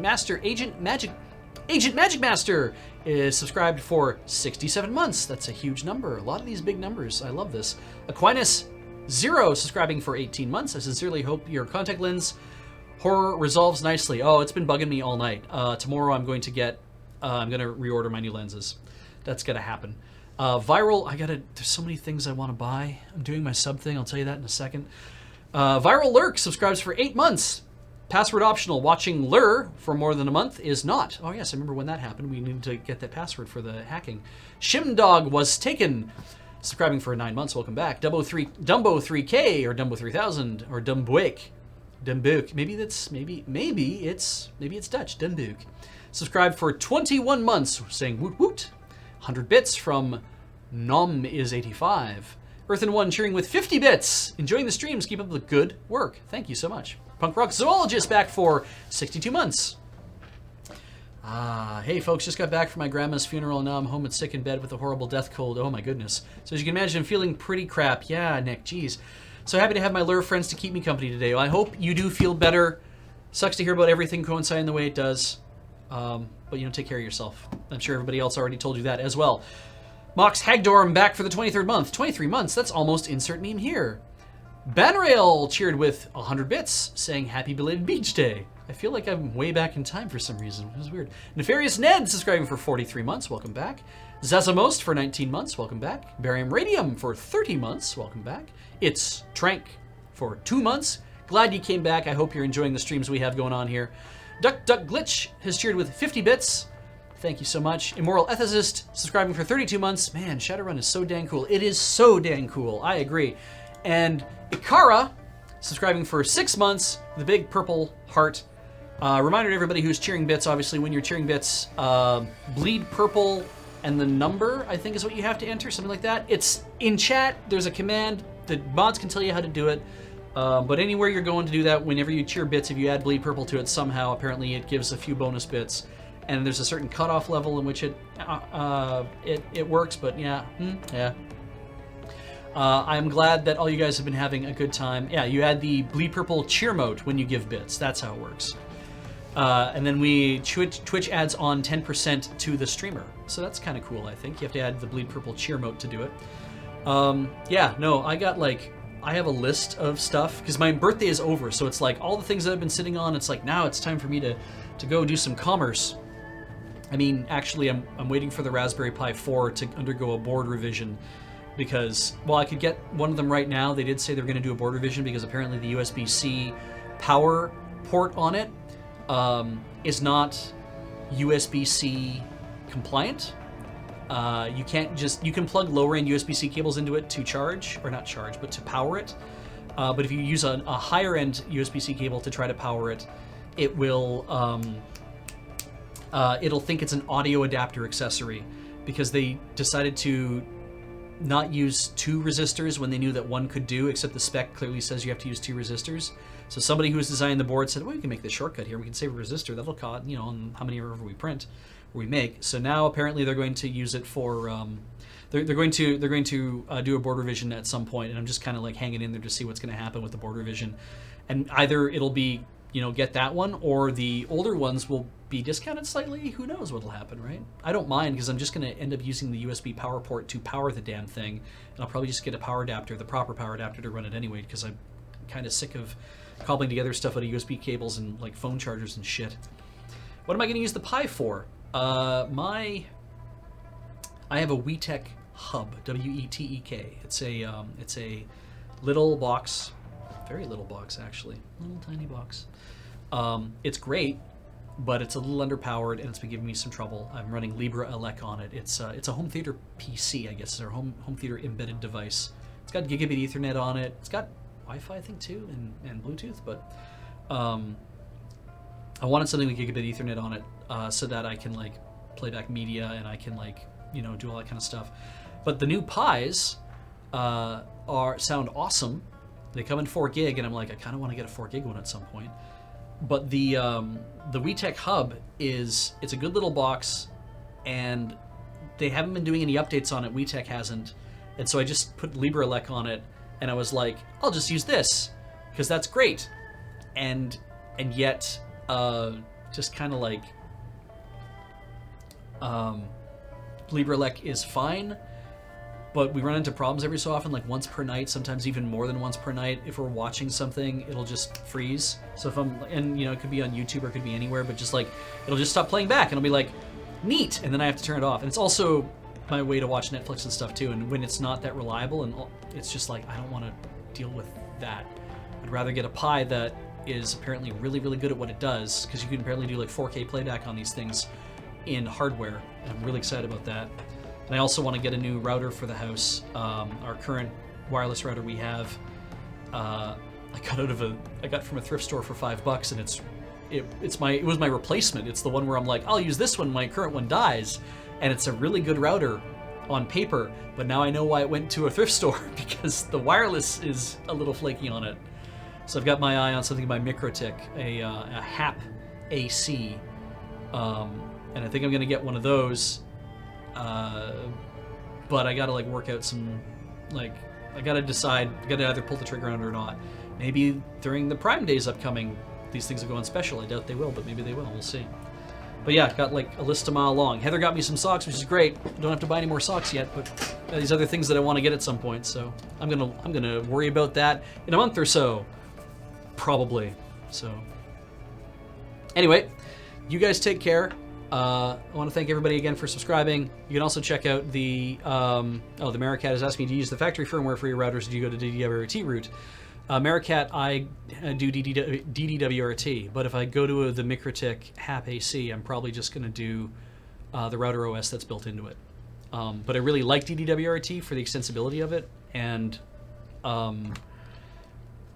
that's what I'm going to end up using, I have a feeling, is that for a while until if I get this Mikrotik thing. But yeah, it's Mikrotik is Mikrotik. If you're thinking like, what is this weird thing Beej is talking about? These are from Latvia, and they're very powerful. They're like Ubiquiti stuff. It's very fiddly. Kind of interested. Anyway, have a good night, everybody. You can catch me on the Discord, probably discord.gg/LRR. If you have questions or something for me, I guess you can ask me stuff there if you ever want to. I'm in there more often than I expected to be, so have a good night.